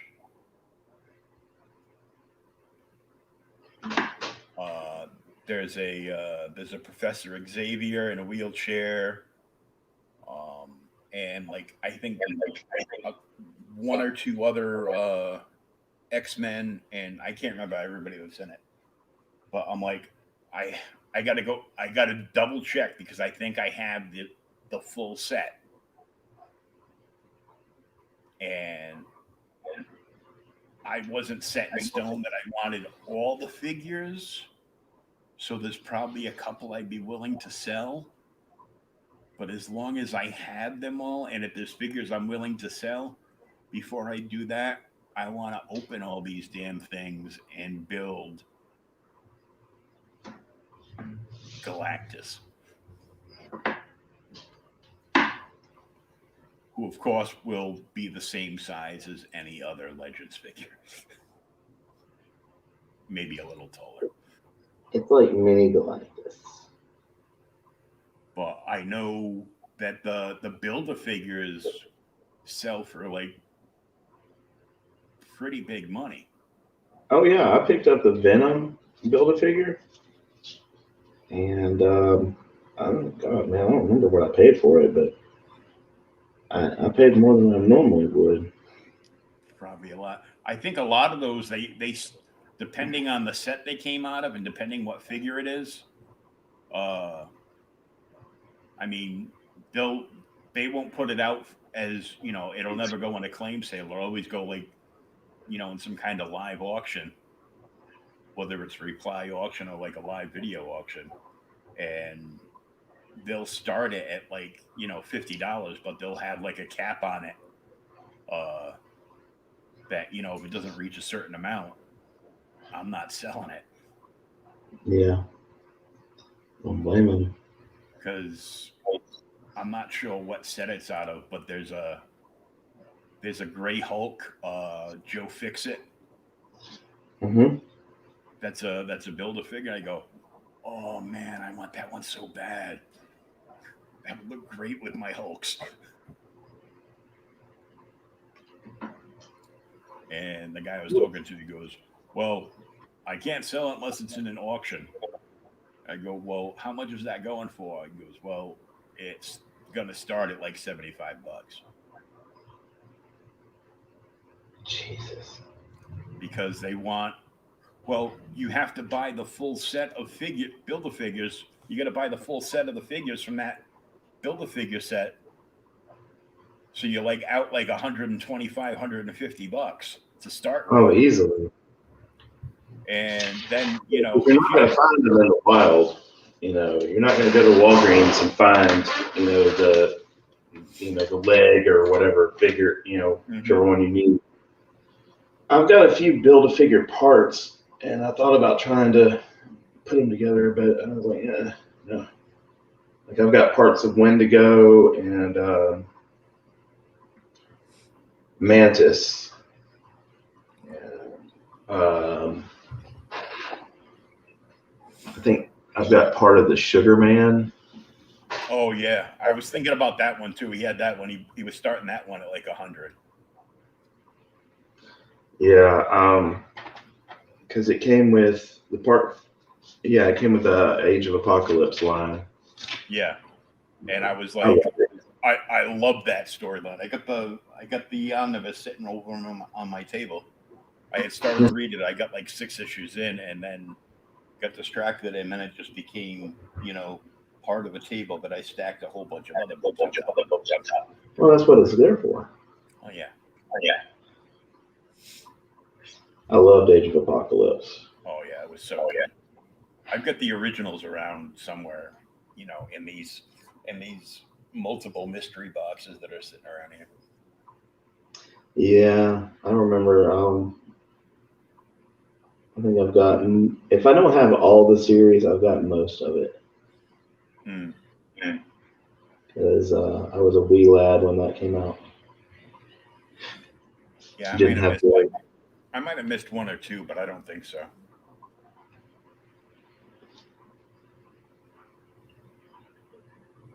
But if I discover that I'm missing like 1 or 2 issues from that complete run, I'm probably gonna hunt them down. Yeah, now would be the time because I think everything mutant related is going to blow up when MCU finally starts bringing the mutants into it. Oh yeah! Holy crap! So Brian bought a 3rd cover. So the single covers must be all variants of the stupid High Republic one. And then cover A, he bought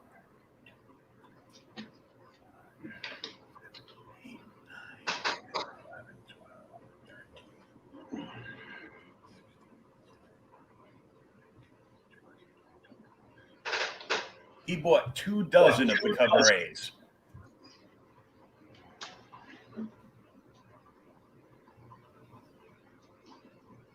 Yeah, like I said, yeah, not into it.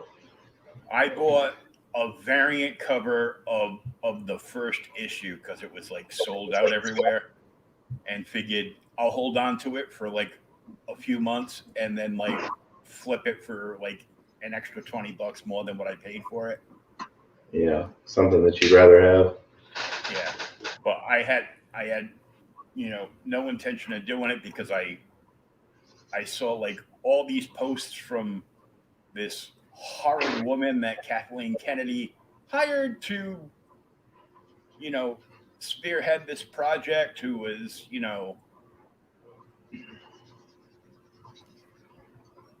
a woman of Yes. color, who is racist against anybody that is not of color, and has gone on tangents online, but because she's part of the correct way of thinking on Twitter, she gets a free pass. So I'm like, it's complete SJW garbage, and I tried to actually read the first issue, and it was just probably the worst written comic I've read in like 10 years. The fact that Kathleen Kennedy is pushing it, that kills it for me. Yeah. Because just seeing her dumbass say, it's not like we have a ton of material to work with. What? Are you kidding? Well, You they're, know, they're too busy hating the actual Star Wars fans. They want nothing to do with the actual Star Wars fans. They want us to all run off a cliff and die like lemmings. And then she wants to be able to create a whole new Star Wars fan group.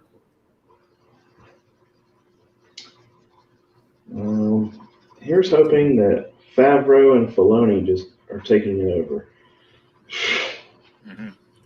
Because Favreau is pissed beyond belief from what I hear about the whole, about the whole thing with Gina. Gina Carano. Yep. Yeah, because he saved her a couple of times. I mean, where I'm at with it, it's like, okay, this is all bullshit.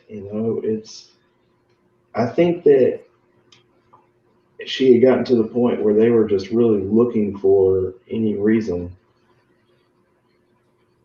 and to get rid of her, which makes no sense whatsoever. Because I mean, she's hugely popular on the show. Mm-hmm. But I just kind of wish I'd gotten those damn Cara Dune figures when I saw them. Yeah, I know. Yeah. And they pulled all but one, and of course, that one got eaten up by, every dealer passing, a $50 bill to like a store employee. Oh yeah, definitely. Well, I wanted to do the Black Series anyway, and because I'm starting to collect the Black Series just in general. And no, can't get that.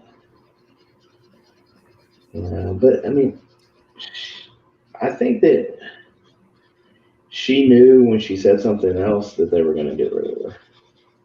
Mm-hmm. And I've got 3 figures from the Black line.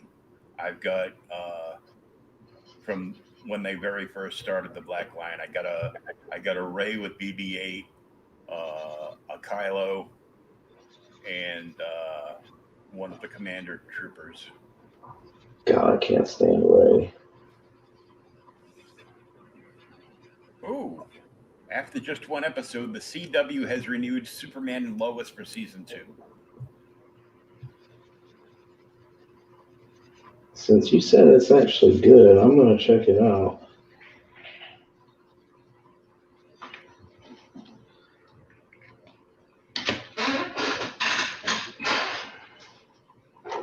I just wonder why they never do a Batman show. Like, why does Arrowverse leave Batman out of it?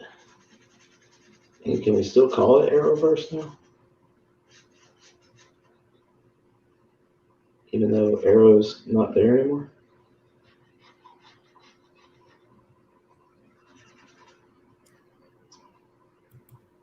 I don't know. I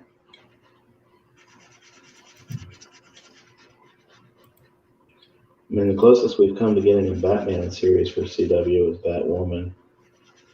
And, Oh yeah. They have actually gone back in and, from what I understand, and they have edited out from the Crisis on Infinite Earth crossover. Yeah. They have edited out Batwoman from the Crisis on Infinite Earths episodes now.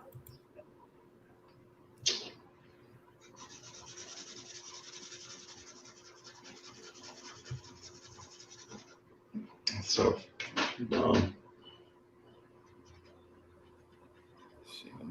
I do love me some Ruby Rose, though. I'm not gonna lie. Well, it's not going to do it.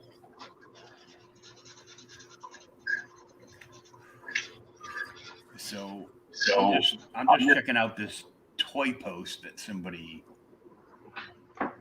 shared.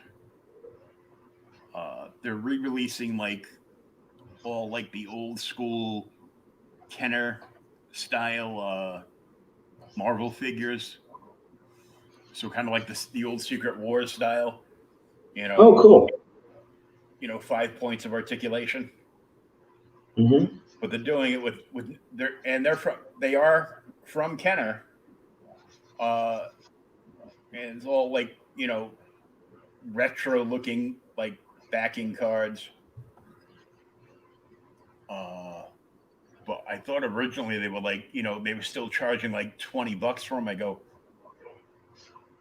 are you kidding me? I know some comic shops that still have these like throwback figures, especially like the X-Men ones. Mm-hmm. Throwback figures from like 10, 15, 20 years ago, and they still have them sitting on the wall and they can't sell them. But now they release them and everybody wants them, but they only want the new ones. They don't want the originals. I'm like, such a backward society we live in. But I guess they're like $10. And the guy is showing the pegs, and there's only like 7 of them.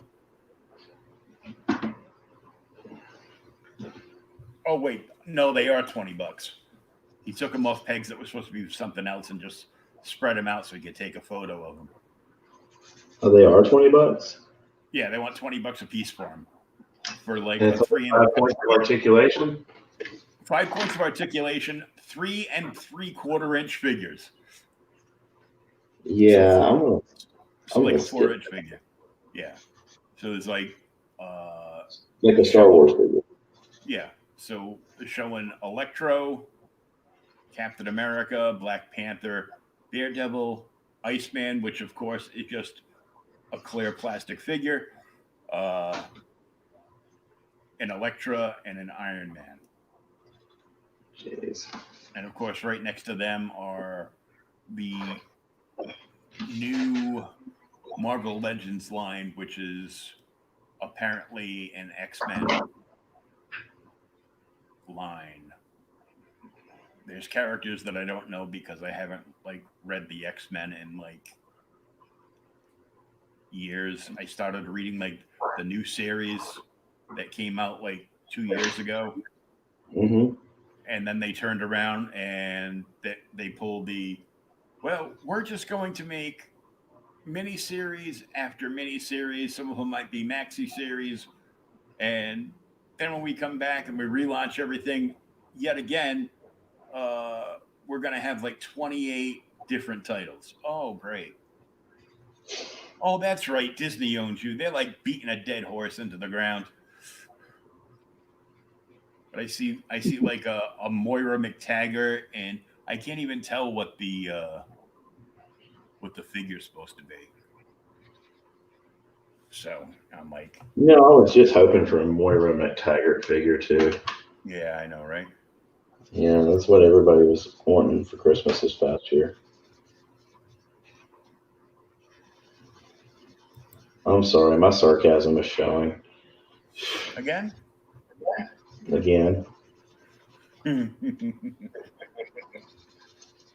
Yeah.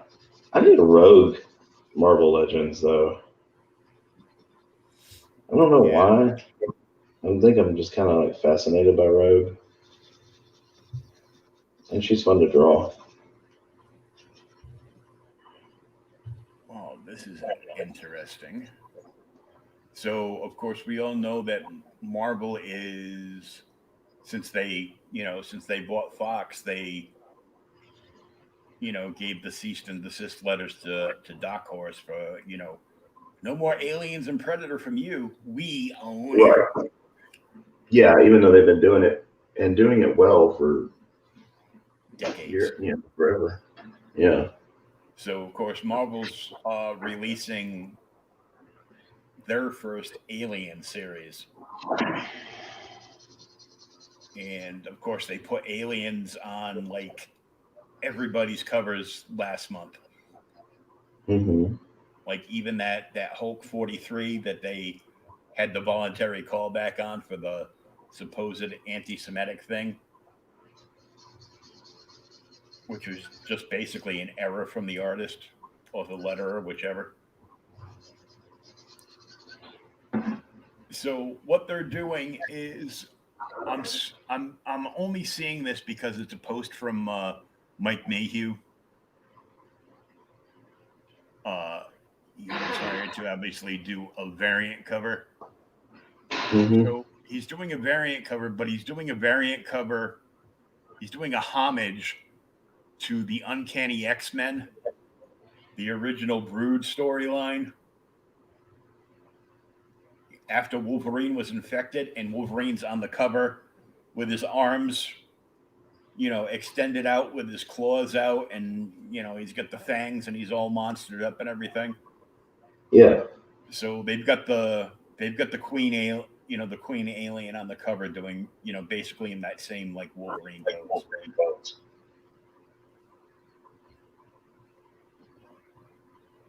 That sounds pretty badass. Well, I like Mayhew's work. I've got some of it. Some of it I got by accident because it was in like those Wizard Comic-Con boxes that I used to subscribe to. Oh. Not Wizard. Mm-hmm. Wizard's coming back too. The magazine? Yep. Oh, really? Supposedly. Yep. So he said to make the Xenomorph feel home at Marvel, I evoked the classic X-Men 234 cover by Mark Silvestri and Dan Green, showing Wolverine under siege from the Brood. And we added some familiar faces to the corner boxes as well.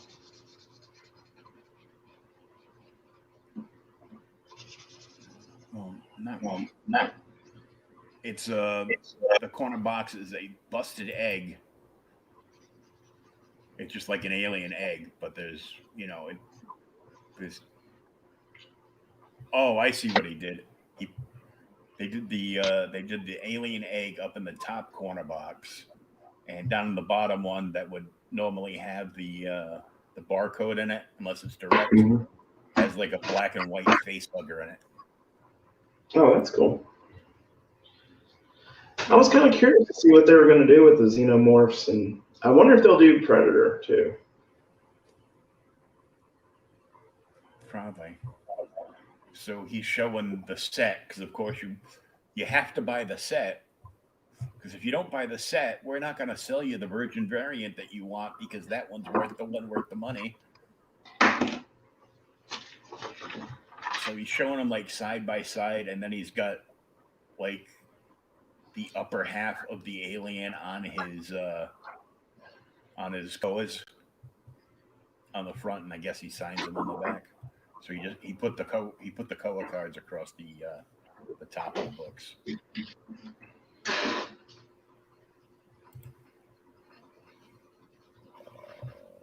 Let's see, Mike Mayhew Studio Variant Collection, pre-sale Friday, March 5th at 9 a.m. Pacific Standard Time, 12 p.m. Eastern.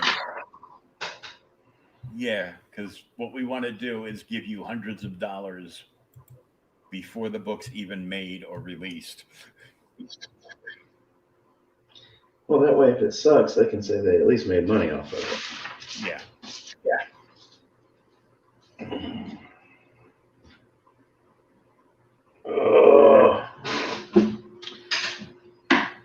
I'm trying to see in my reference picture if he's got the red in his eyes.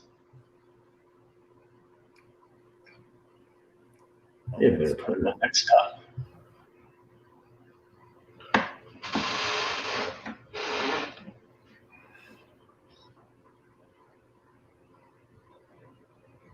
I may put the red in there anyway.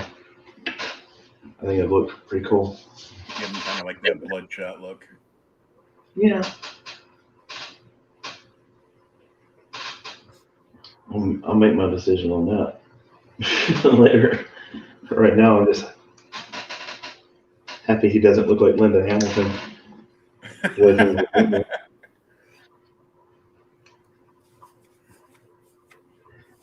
It's a man, baby.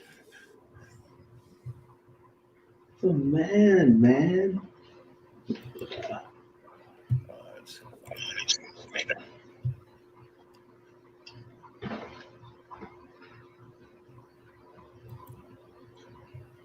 I got an email from Funko, and of course tomorrow they have like all these exclusives, like they do every week. And Let's say they're not very exclusive. And the problem is they are sold out before they even go, because like all the dealers buy them up and get like first crack. So they've got 2021 Spring Convention limited edition exclusives from Virtual Con Spring 2021. And most of these I don't give a crap about. Like there's the stupid soda pop figures, which I think is stupid. There's a man-at-arms, and then there's a man-at-arms that is turned into a monster. And then there's like this Cobra-looking alien, regular, and then with the hood explained out is, of course, the chase figures. There's a bunch here that I have no idea what the hell they are.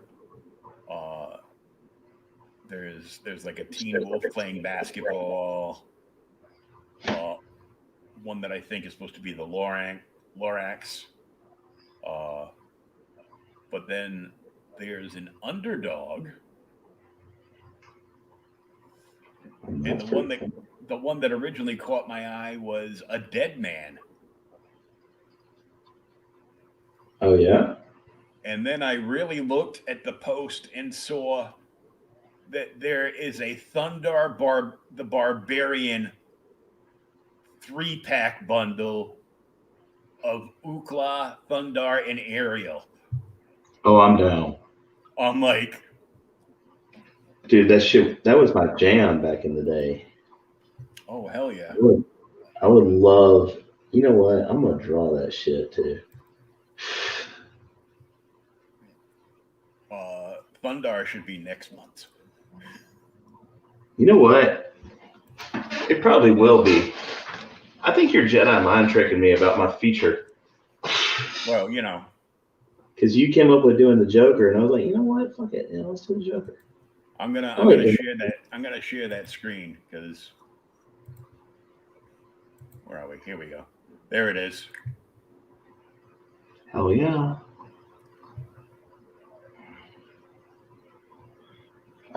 I will get that Funko set. I'm so weird about my Funkos because like I want it, and it's a 3-pack, so it's probably gonna be like, $50 to $100. No, it probably won't be. Well, it's like 3 figures in it, and they're all like exclusives. So yeah, you're right. Shit. They like putting that on there just to jack the price. I gotta quit being poor, I swear. You're not the only one. But I mean, I saw that and I was like, Mother bleep. What? And just from looking at those three at the top of that post, in the back of my head, all I could hear was demon dogs.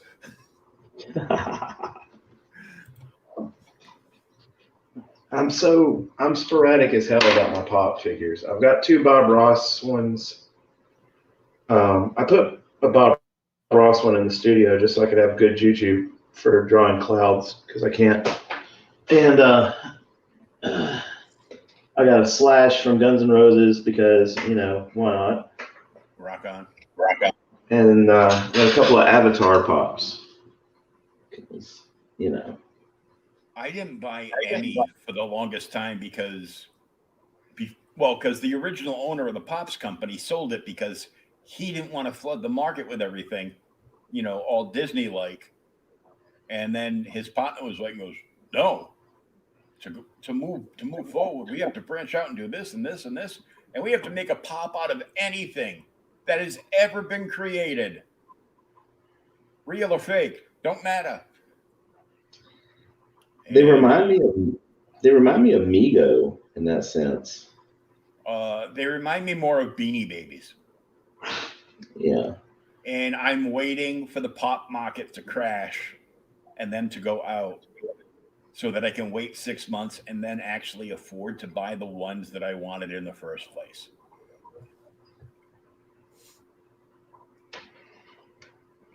I bought a box, and this guy shipped like this huge box to me.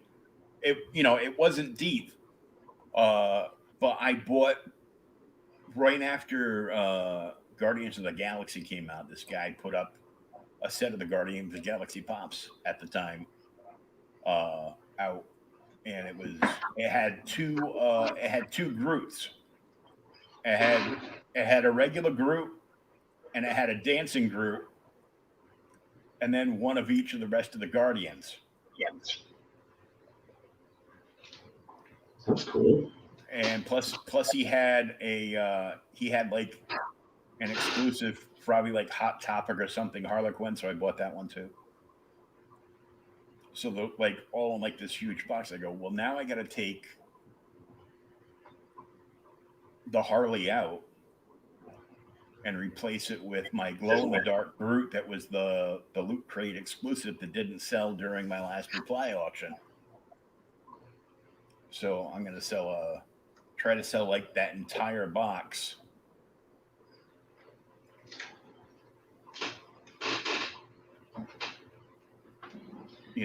As like a set.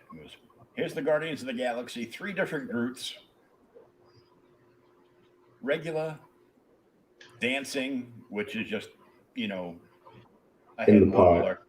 A head wobbler. So and the glow in the dark Groot.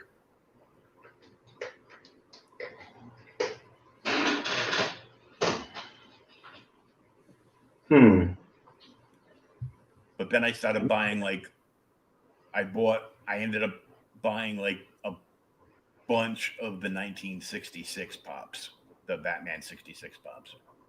Oh yeah. So I got Batman, I got Batman Cowl Off, I got the Burt Ward Robin, the Cesar Romero Joker. I got a Julie Catwoman and a bunch of stuff like that. I keep seeing it every time I go to Target, but not Target. I'm sorry, Walmart, and I'm gonna end up buying it one day, unless they just don't have it. But I like the He-Man and Battle Cat pop. That one's pretty cool. Yeah.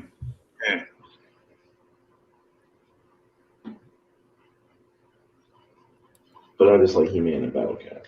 So. Yeah. And because Battle Cat was the tiger from the Big Jim toy set. Yep. And it worked. I technically owned Battle Cat before it was Battle Cat.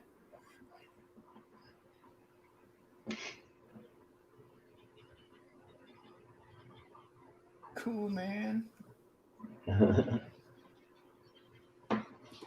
Chase figure. Yeah, definitely a Chase figure. I don't know what else is in that box. It's crazy. Draw hair, they said. It'll be fun, they said. Oh, female hair is a little bit easier, because you can just do sweeping lines and stuff, and it's pretty cool. Yeah. But, yeah. This Neo flat top thing that he's got going on here is not really fun. So since you got the Bob Ross pops, did you buy the Deadpool dressed up as Bob Ross? No, I didn't. But I'm going to. Because it's still Bob Ross, but it's sarcastic Bob Ross. Yeah, I loved that ad he did, dressed as Bob Ross. It was great. Oh yeah, I've actually been watching the Bob Ross channel on Pluto TV. Oh yeah, because it's free. So he's got his own channel and he's got like all 7 or 8 seasons of his show. I need to start watching that. And I put it on because listening to him talk for like 15 or 20 minutes, It'll cool you right out. it would put any insomniac to sleep. Yep.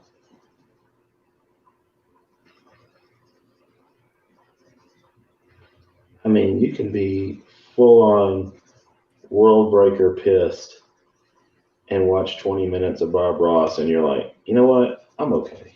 Mm-hmm. Everything's going to be okay.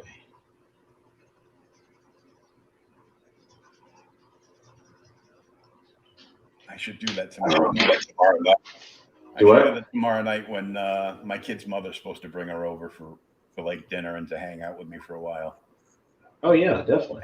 And I'll put Bob Ross on. Why are you putting that on? See this show? Yeah. It's for your safety. You hear the calming effect of his voice? He goes, yeah. He goes, you're going to walk out of here because I'm listening to Bob Ross.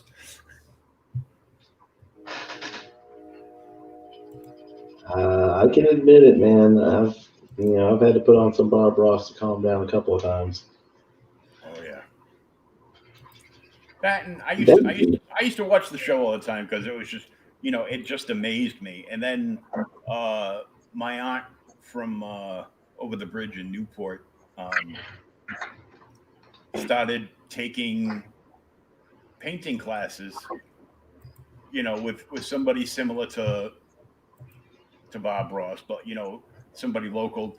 They'd go to like the the wine and paints or whatever, and and she learned it, and she's good. I have 2 paintings from my aunt, and they're really good. So I'm just like, I bought one that was a part of a fundraiser for the camp that our church is involved, part of, and then I have one that she had painted like a beautiful winter scene for my mother, like a covered bridge kind of thing. Yeah. And it was, hanging over my mother's couch in her apartment when she was still living. So it's here now, and it's in the coat closet in the big openness here. But once I start hanging stuff, and that's what I'm making her mother do. Like I can bang like the hardware into the wall to hang a picture, but I can never get that tiny little triangle thing on the back of the picture frame to actually catch where it's supposed to on the picture hanger on the wall. Yeah. So dude, I fight with that shit all the time. I just end up putting command strips up and basically Velcroing it to the wall. Yeah, I gotta buy some more of those because I've got like a nice felt pennant from Denver that I'd like to Hmm. hang up again, and I can't remember how I hung it up before, and apparently it was that like the double sided 3M command tape. I'm like, oh. Yeah, Then they it tell just you, makes it a lot. then they tell It you, makes it a lot easier. yeah, but they tell you because before you use these command strips, you must wash your wall with rubbing alcohol. Yeah, I don't do I'm like, nah, that. I'll take, like I got a I got a I got a big coffee stain on my wall because you make a cup of coffee in the morning, you put it on the table beside you, and it's a little coffee is spilled down the end, so the liquid has made kind of like a a bond, like a denture bond to the table, and then when you wrestle to pull it up, it like splashes everywhere. I did that, and I put Yeah. it down, and I had gotten some scratch off tickets for either my birthday or Christmas, and I finally scratched them off, and I grabbed something on the side of me, and water was still there. The water bounced off the wall and did a belly flop into my coffee cup and splashed coffee all over the wall. So, Been there. wow, I dude, this can came out awesome. I can empathize. To the chopper. I think that's going to be the next Schwarzenegger I do. Commando. Well, I was thinking Oh, no. Predator, Predator, yeah. but I love Commando. That's the first one I ever saw of his, and Oh, I probably watched that like a million times. that was great, man. Wait, you told me you would kill me last. I lied. Yeah, I tried to watch Predator with my oldest son when he was about 11. And of course, the ex freaked out. She's like, "No, you can't watch that." It's like, "Oh my god, come on!" Have you seen the games that he plays? Shit. Mm-hmm. There's nothing in Predator that's worse than those games. And When I was with my ex, and Steve Niles' 30 Days a Night movie came out, oh yeah, I bought it and watched it. I go, come on, we're gonna have movie night. Watched it with the kids, and the oldest son that now thinks he's a woman uh, said, thought it was cool, and my daughter wasn't born yet, so uh, her youngest daughter at that time watched it, and would look away once in a while, and hide her face, on my arm.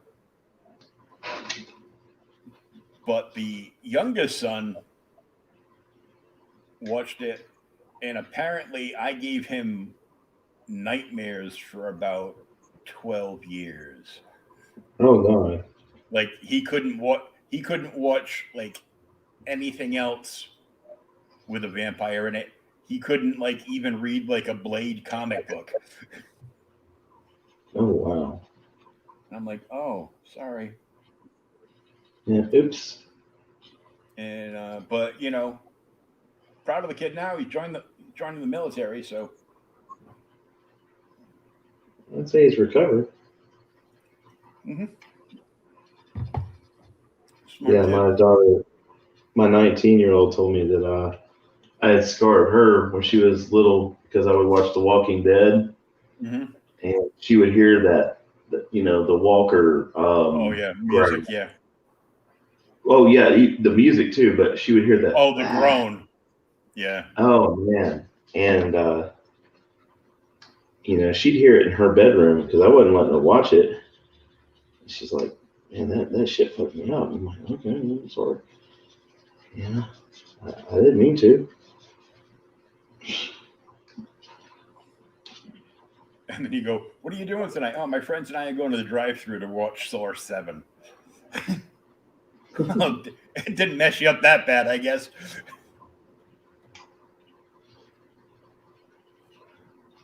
Oh, the Saw movies, God.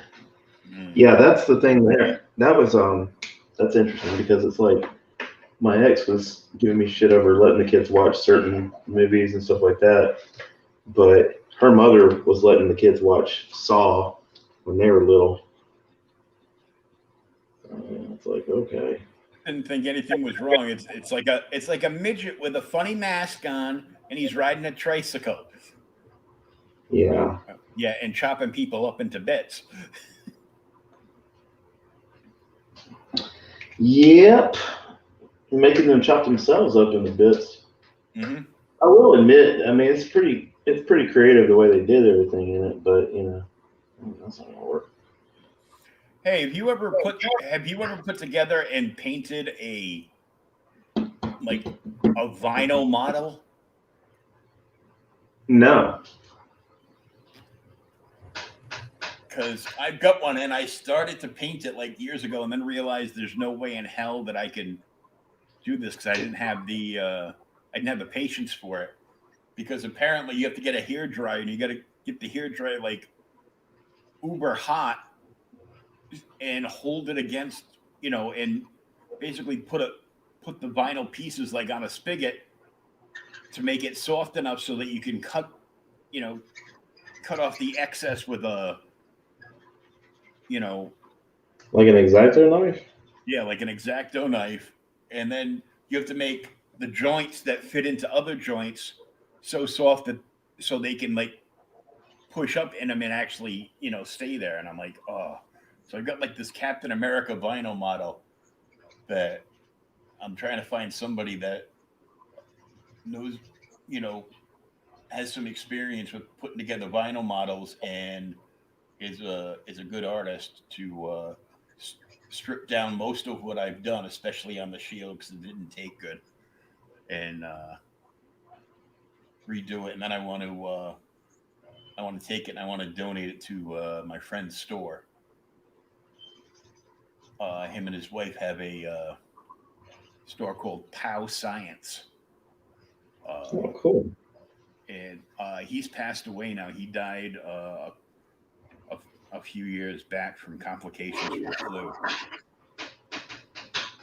So, they misdiagnosed him and sent him home with the Z-Pack, and he died. Jesus. Leaving his wife and his young daughter. His daughter's just a little older than mine, so she's like 13 or 14. But his wife still has the store and runs the store, and they've got like this.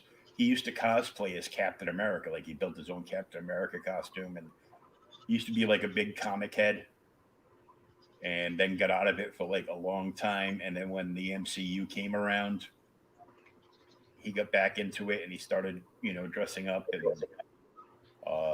the town that my aunt lives in. He's not far from there, and he used to go to like all those like elementary and middle schools and do like live science experiments with the kids and do speakings and all kinds of other things. And then he would dress up as Captain America, and he'd be like in all the local like small town parades and everything, Easter, 4th of July, Halloween, everything. So I just wanted to get that done and donate to the store because they've got like a big Captain America thing with that's pretty much a memorial to him in the store. So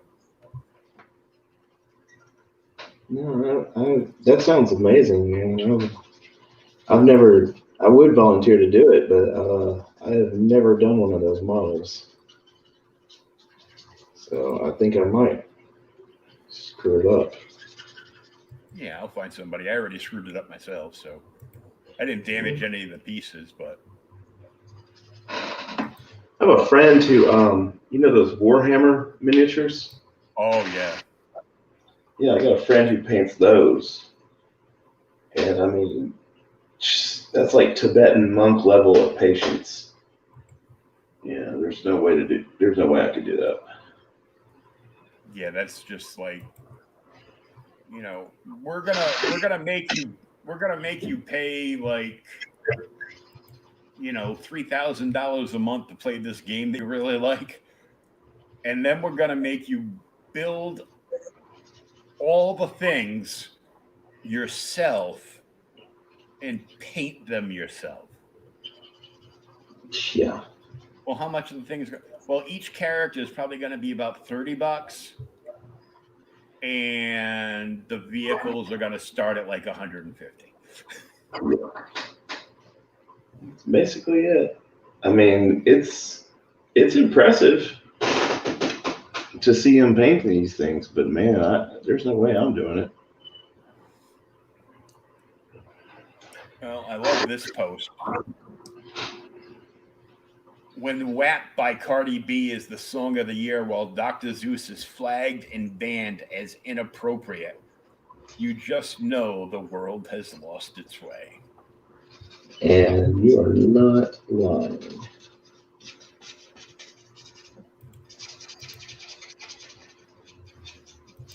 Cardi B, she it's like she apparently was like a guest on Raw or something, some WWE show, Mm-hmm.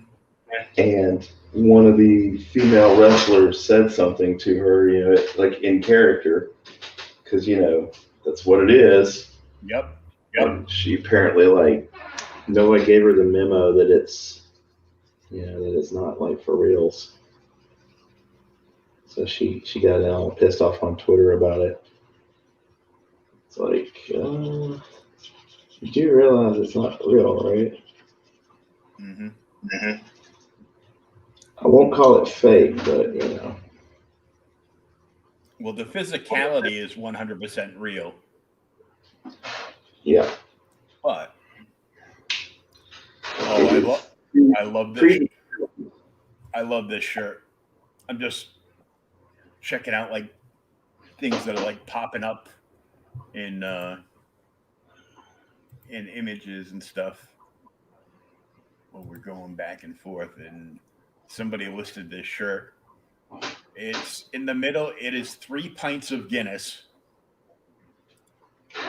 with the Irish clover on the outside of the glass, and the shirt says, "Hello, darkness, my old friend."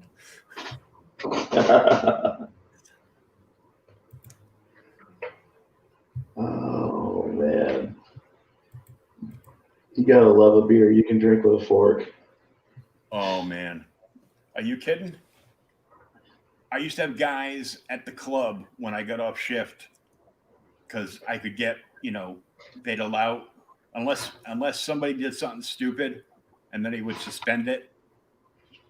Uh, with the nobody's allowed to shift drink anymore. Nobody's allowed to come in when they're not working and drink here anymore.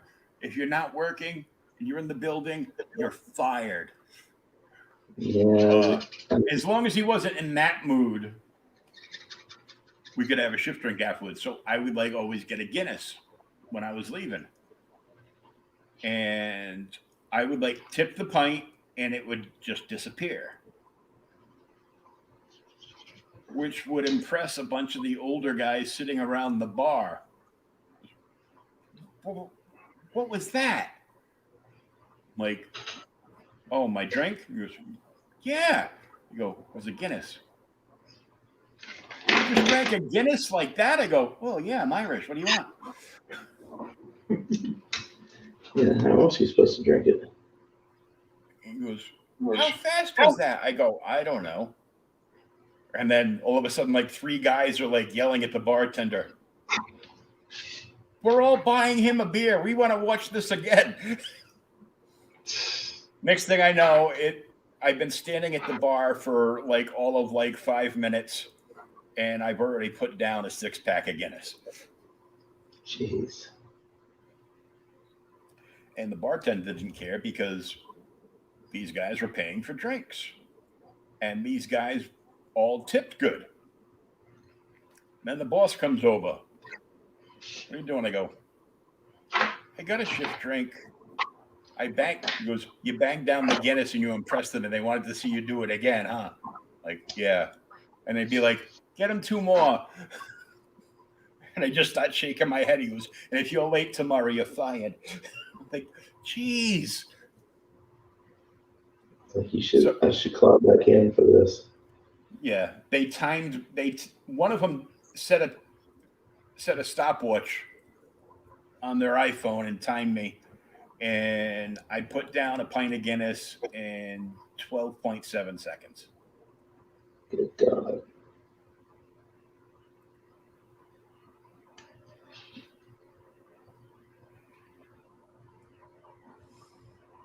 Freaking amazing. It's a gift. I can't make money off my gift. I'm like, why did I have to be a good alcoholic instead of, talented some way? Right.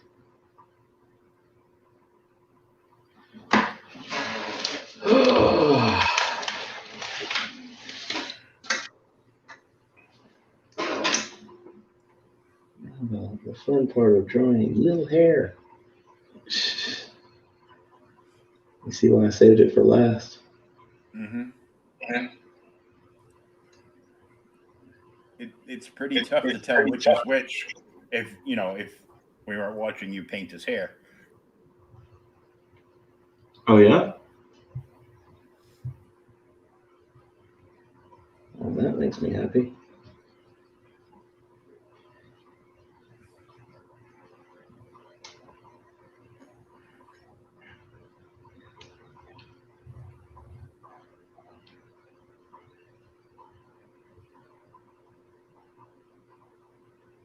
I had an artist friend one time message me because I had posted progress pics of a Daenerys Targaryen I was working on. And he's like, you don't have to put so much detail in their hair. I'm like,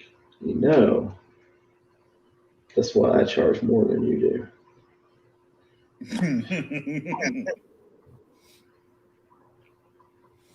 Apparently, you don't care if you do a good job, but I do. Yeah.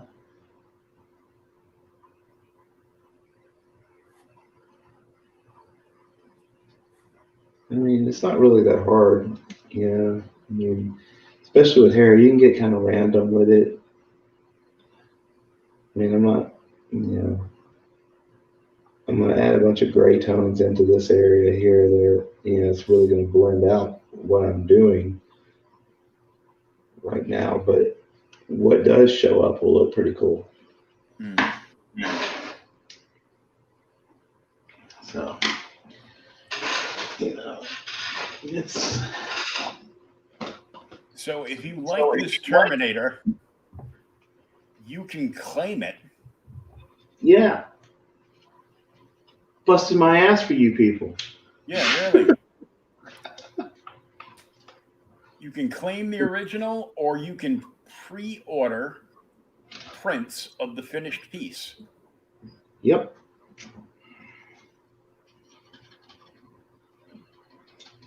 And don't forget, March is Joker month, and any Joker commission, print, or original piece that is in stock is available for 25% off.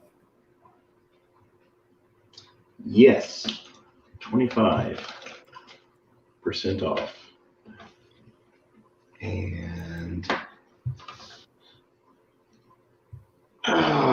that's if you book the Joker commission in March.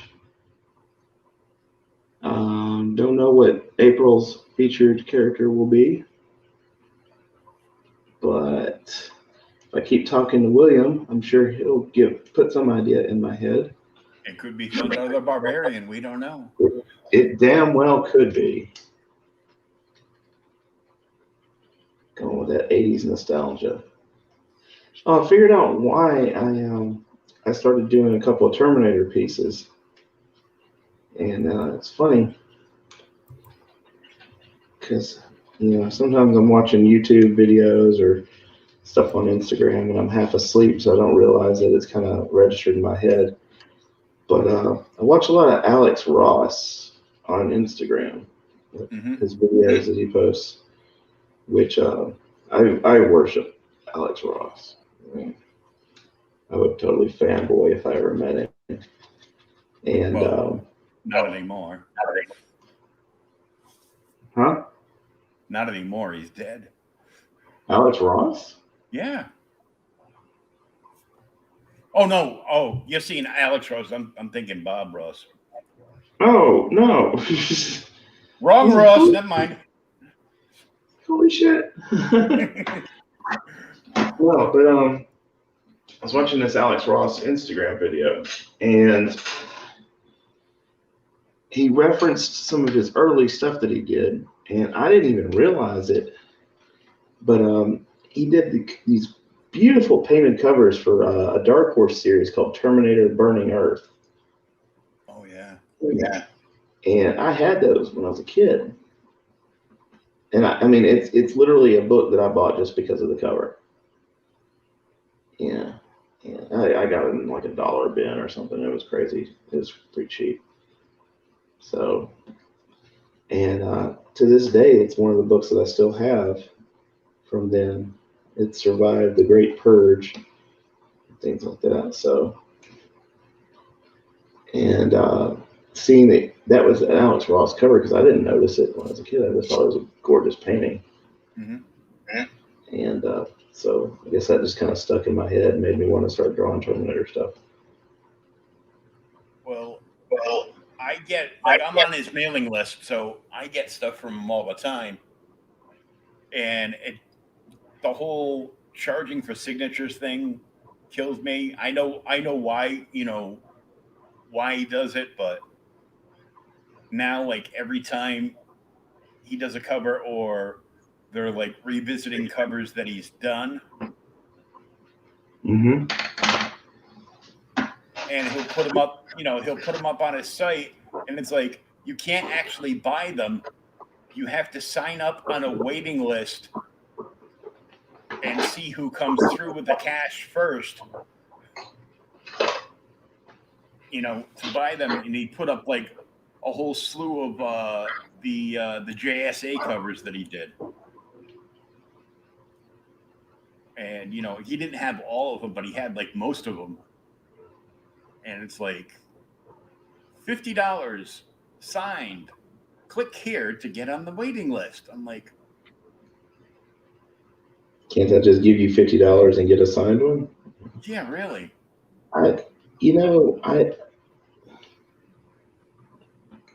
In the event that I ever become, more famous or whatever like that, I just can't see charging for a signature. I mean, I've had people ask me at cons, they're like, if they're buying a print, they're like, how much is it to get you to sign it? I'm like, dude, you just bought it. I mean, yeah, I'll sign it. Here, it takes me 10 seconds with a Sharpie. Done. I'm happy to do it.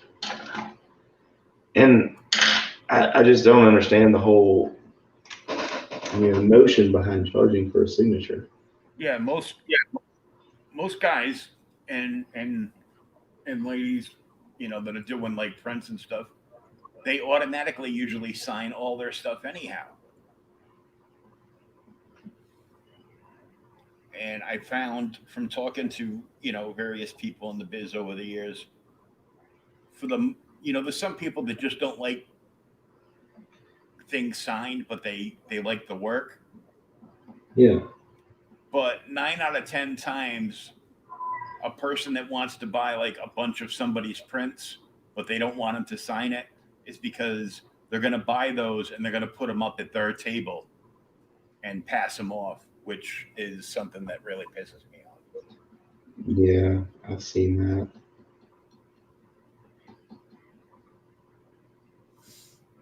Because I see dealers and they'll buy prints directly from the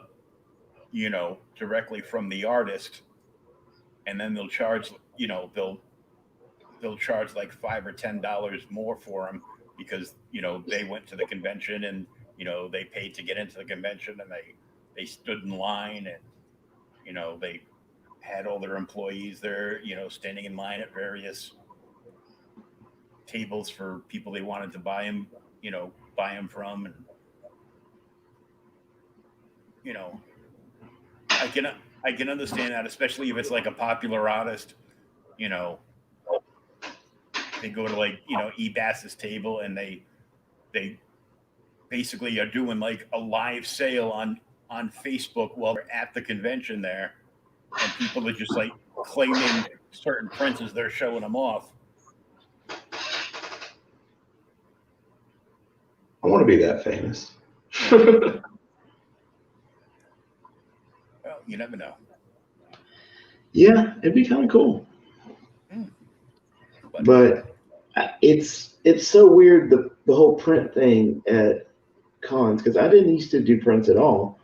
And then I had a couple of people, they're like, I really like your stuff, blah, blah, blah. Just, can't really spend that much right now. And yeah, I get that. I mean, I'm not trying to be a dick, but at the same point in time, I'm not going to just, sell it for nothing. And so I started doing the prints, and that's worked out pretty well for me. And then I started doing some mini prints and things like that, because if you've got stuff for that is pretty cheap for kids or whatever, that kind of helps out. And so like I'll do 5x7 prints, and that way the little kids can pick them up. Although I have to be careful because some of my stuff isn't really for little kids.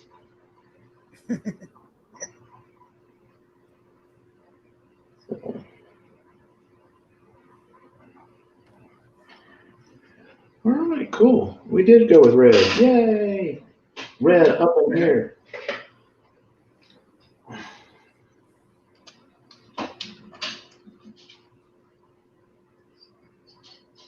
I know I'm putting my big head in the way. I'm sorry. But, it's like that.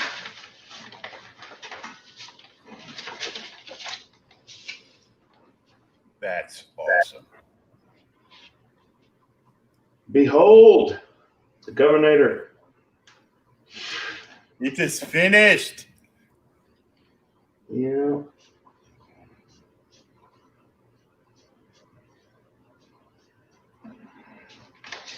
And, membership has its privileges, so anybody watching has a chance to pre-claim it before I put it out there and let the mongrels of Facebook and Instagram claim it. Ding, ding, ding, ding. So,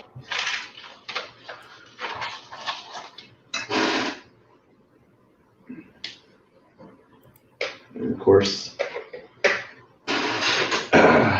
we've restarted on Sarah, so hopefully, that one will turn out well. Nice. And sell them as a package.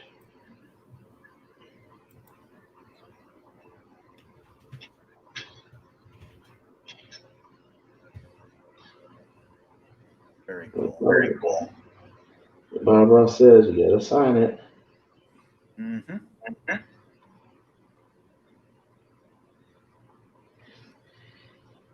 And now that I remember to put 21 instead of 20 on them.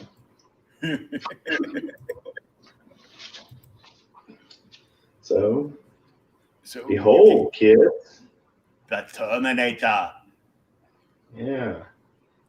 Your chance to claim this, or you can pre-order prints. Yep. And we'll be prints are always 11x17 on glossy cardstock. You can get it signed for free, like we were just talking about, because I only I don't charge for signatures. I will be doing mini prints of it too, the 5x7s. And of course, it's free continental U.S. shipping on, on pretty much everything. I don't feel like charging for shipping, especially since you got to wait so much for it. Yeah, really. Yeah, really. Don't forget it's Joker month. Anything Joker, 25% off as long as you order it this month. Commission wise, and also that also goes. You can get 25% off Joker prints or any original Joker art that he's got in stock right now. Yeah, they'll be messaging me on like April 4th and being like, "Hey, I missed out on Joker month. Can I get a Joker for 25% off?" There's rules, damn it. Yep. You know, that's what separates us from the animals. Mm-hmm. So we will be back next week with something different. Yeah. Don't know what I'm going to be working on next week, but we'll figure it out. We'll figure it out, and we'll go from there. So, well, William, thanks to Pop for sharing and getting some people in here and checking it out. And always fun to hang out with you, man. It's become the high point of my week. Wow, your weeks must suck. They do, man. They fucking do. I have no life. All right, everybody. We'll be back with another Shawn-Zilla Art Show next Wednesday. To all the fellow nerds, that's New Comic Book Day. Unless you live in Southern Texas, and then Thursday is New Comic Book Day because I can't do anything correctly right now. Well, the whole power thing and everything. It's they get some lag. They get a pass. Yeah. They're Texas. So we'll be back next week and join Thomas Hewlett and myself tomorrow night on OK Boomer the podcast, where we're going to finish up our 2-part show on Kingdom Come from Mark Waid and Alex Ross. Yeah. Woohoo! It's a brilliant series, man. And don't forget, Friday night is my 100th episode of Creators Outlet. Anybody that's been a guest is invited to come back on and hang out with all of us and plug whatever you got going on. And I had Warren Brown had to cancel because something got in the way, and if things change, we were supposed to do another dramatic reading of Sig and Joe, the second chapter from his webtoons, but he's not going to be able to make it because something has come up, so he had to cancel today. But we've got lots of other people coming by.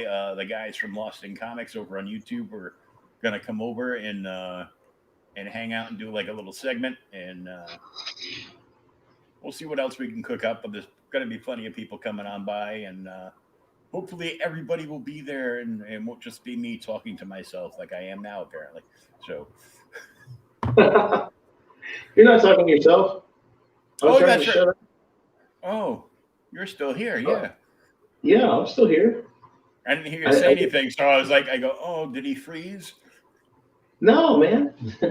I just realized that I hit that booyah in the middle of what you were saying. I was like, well, that's rude. So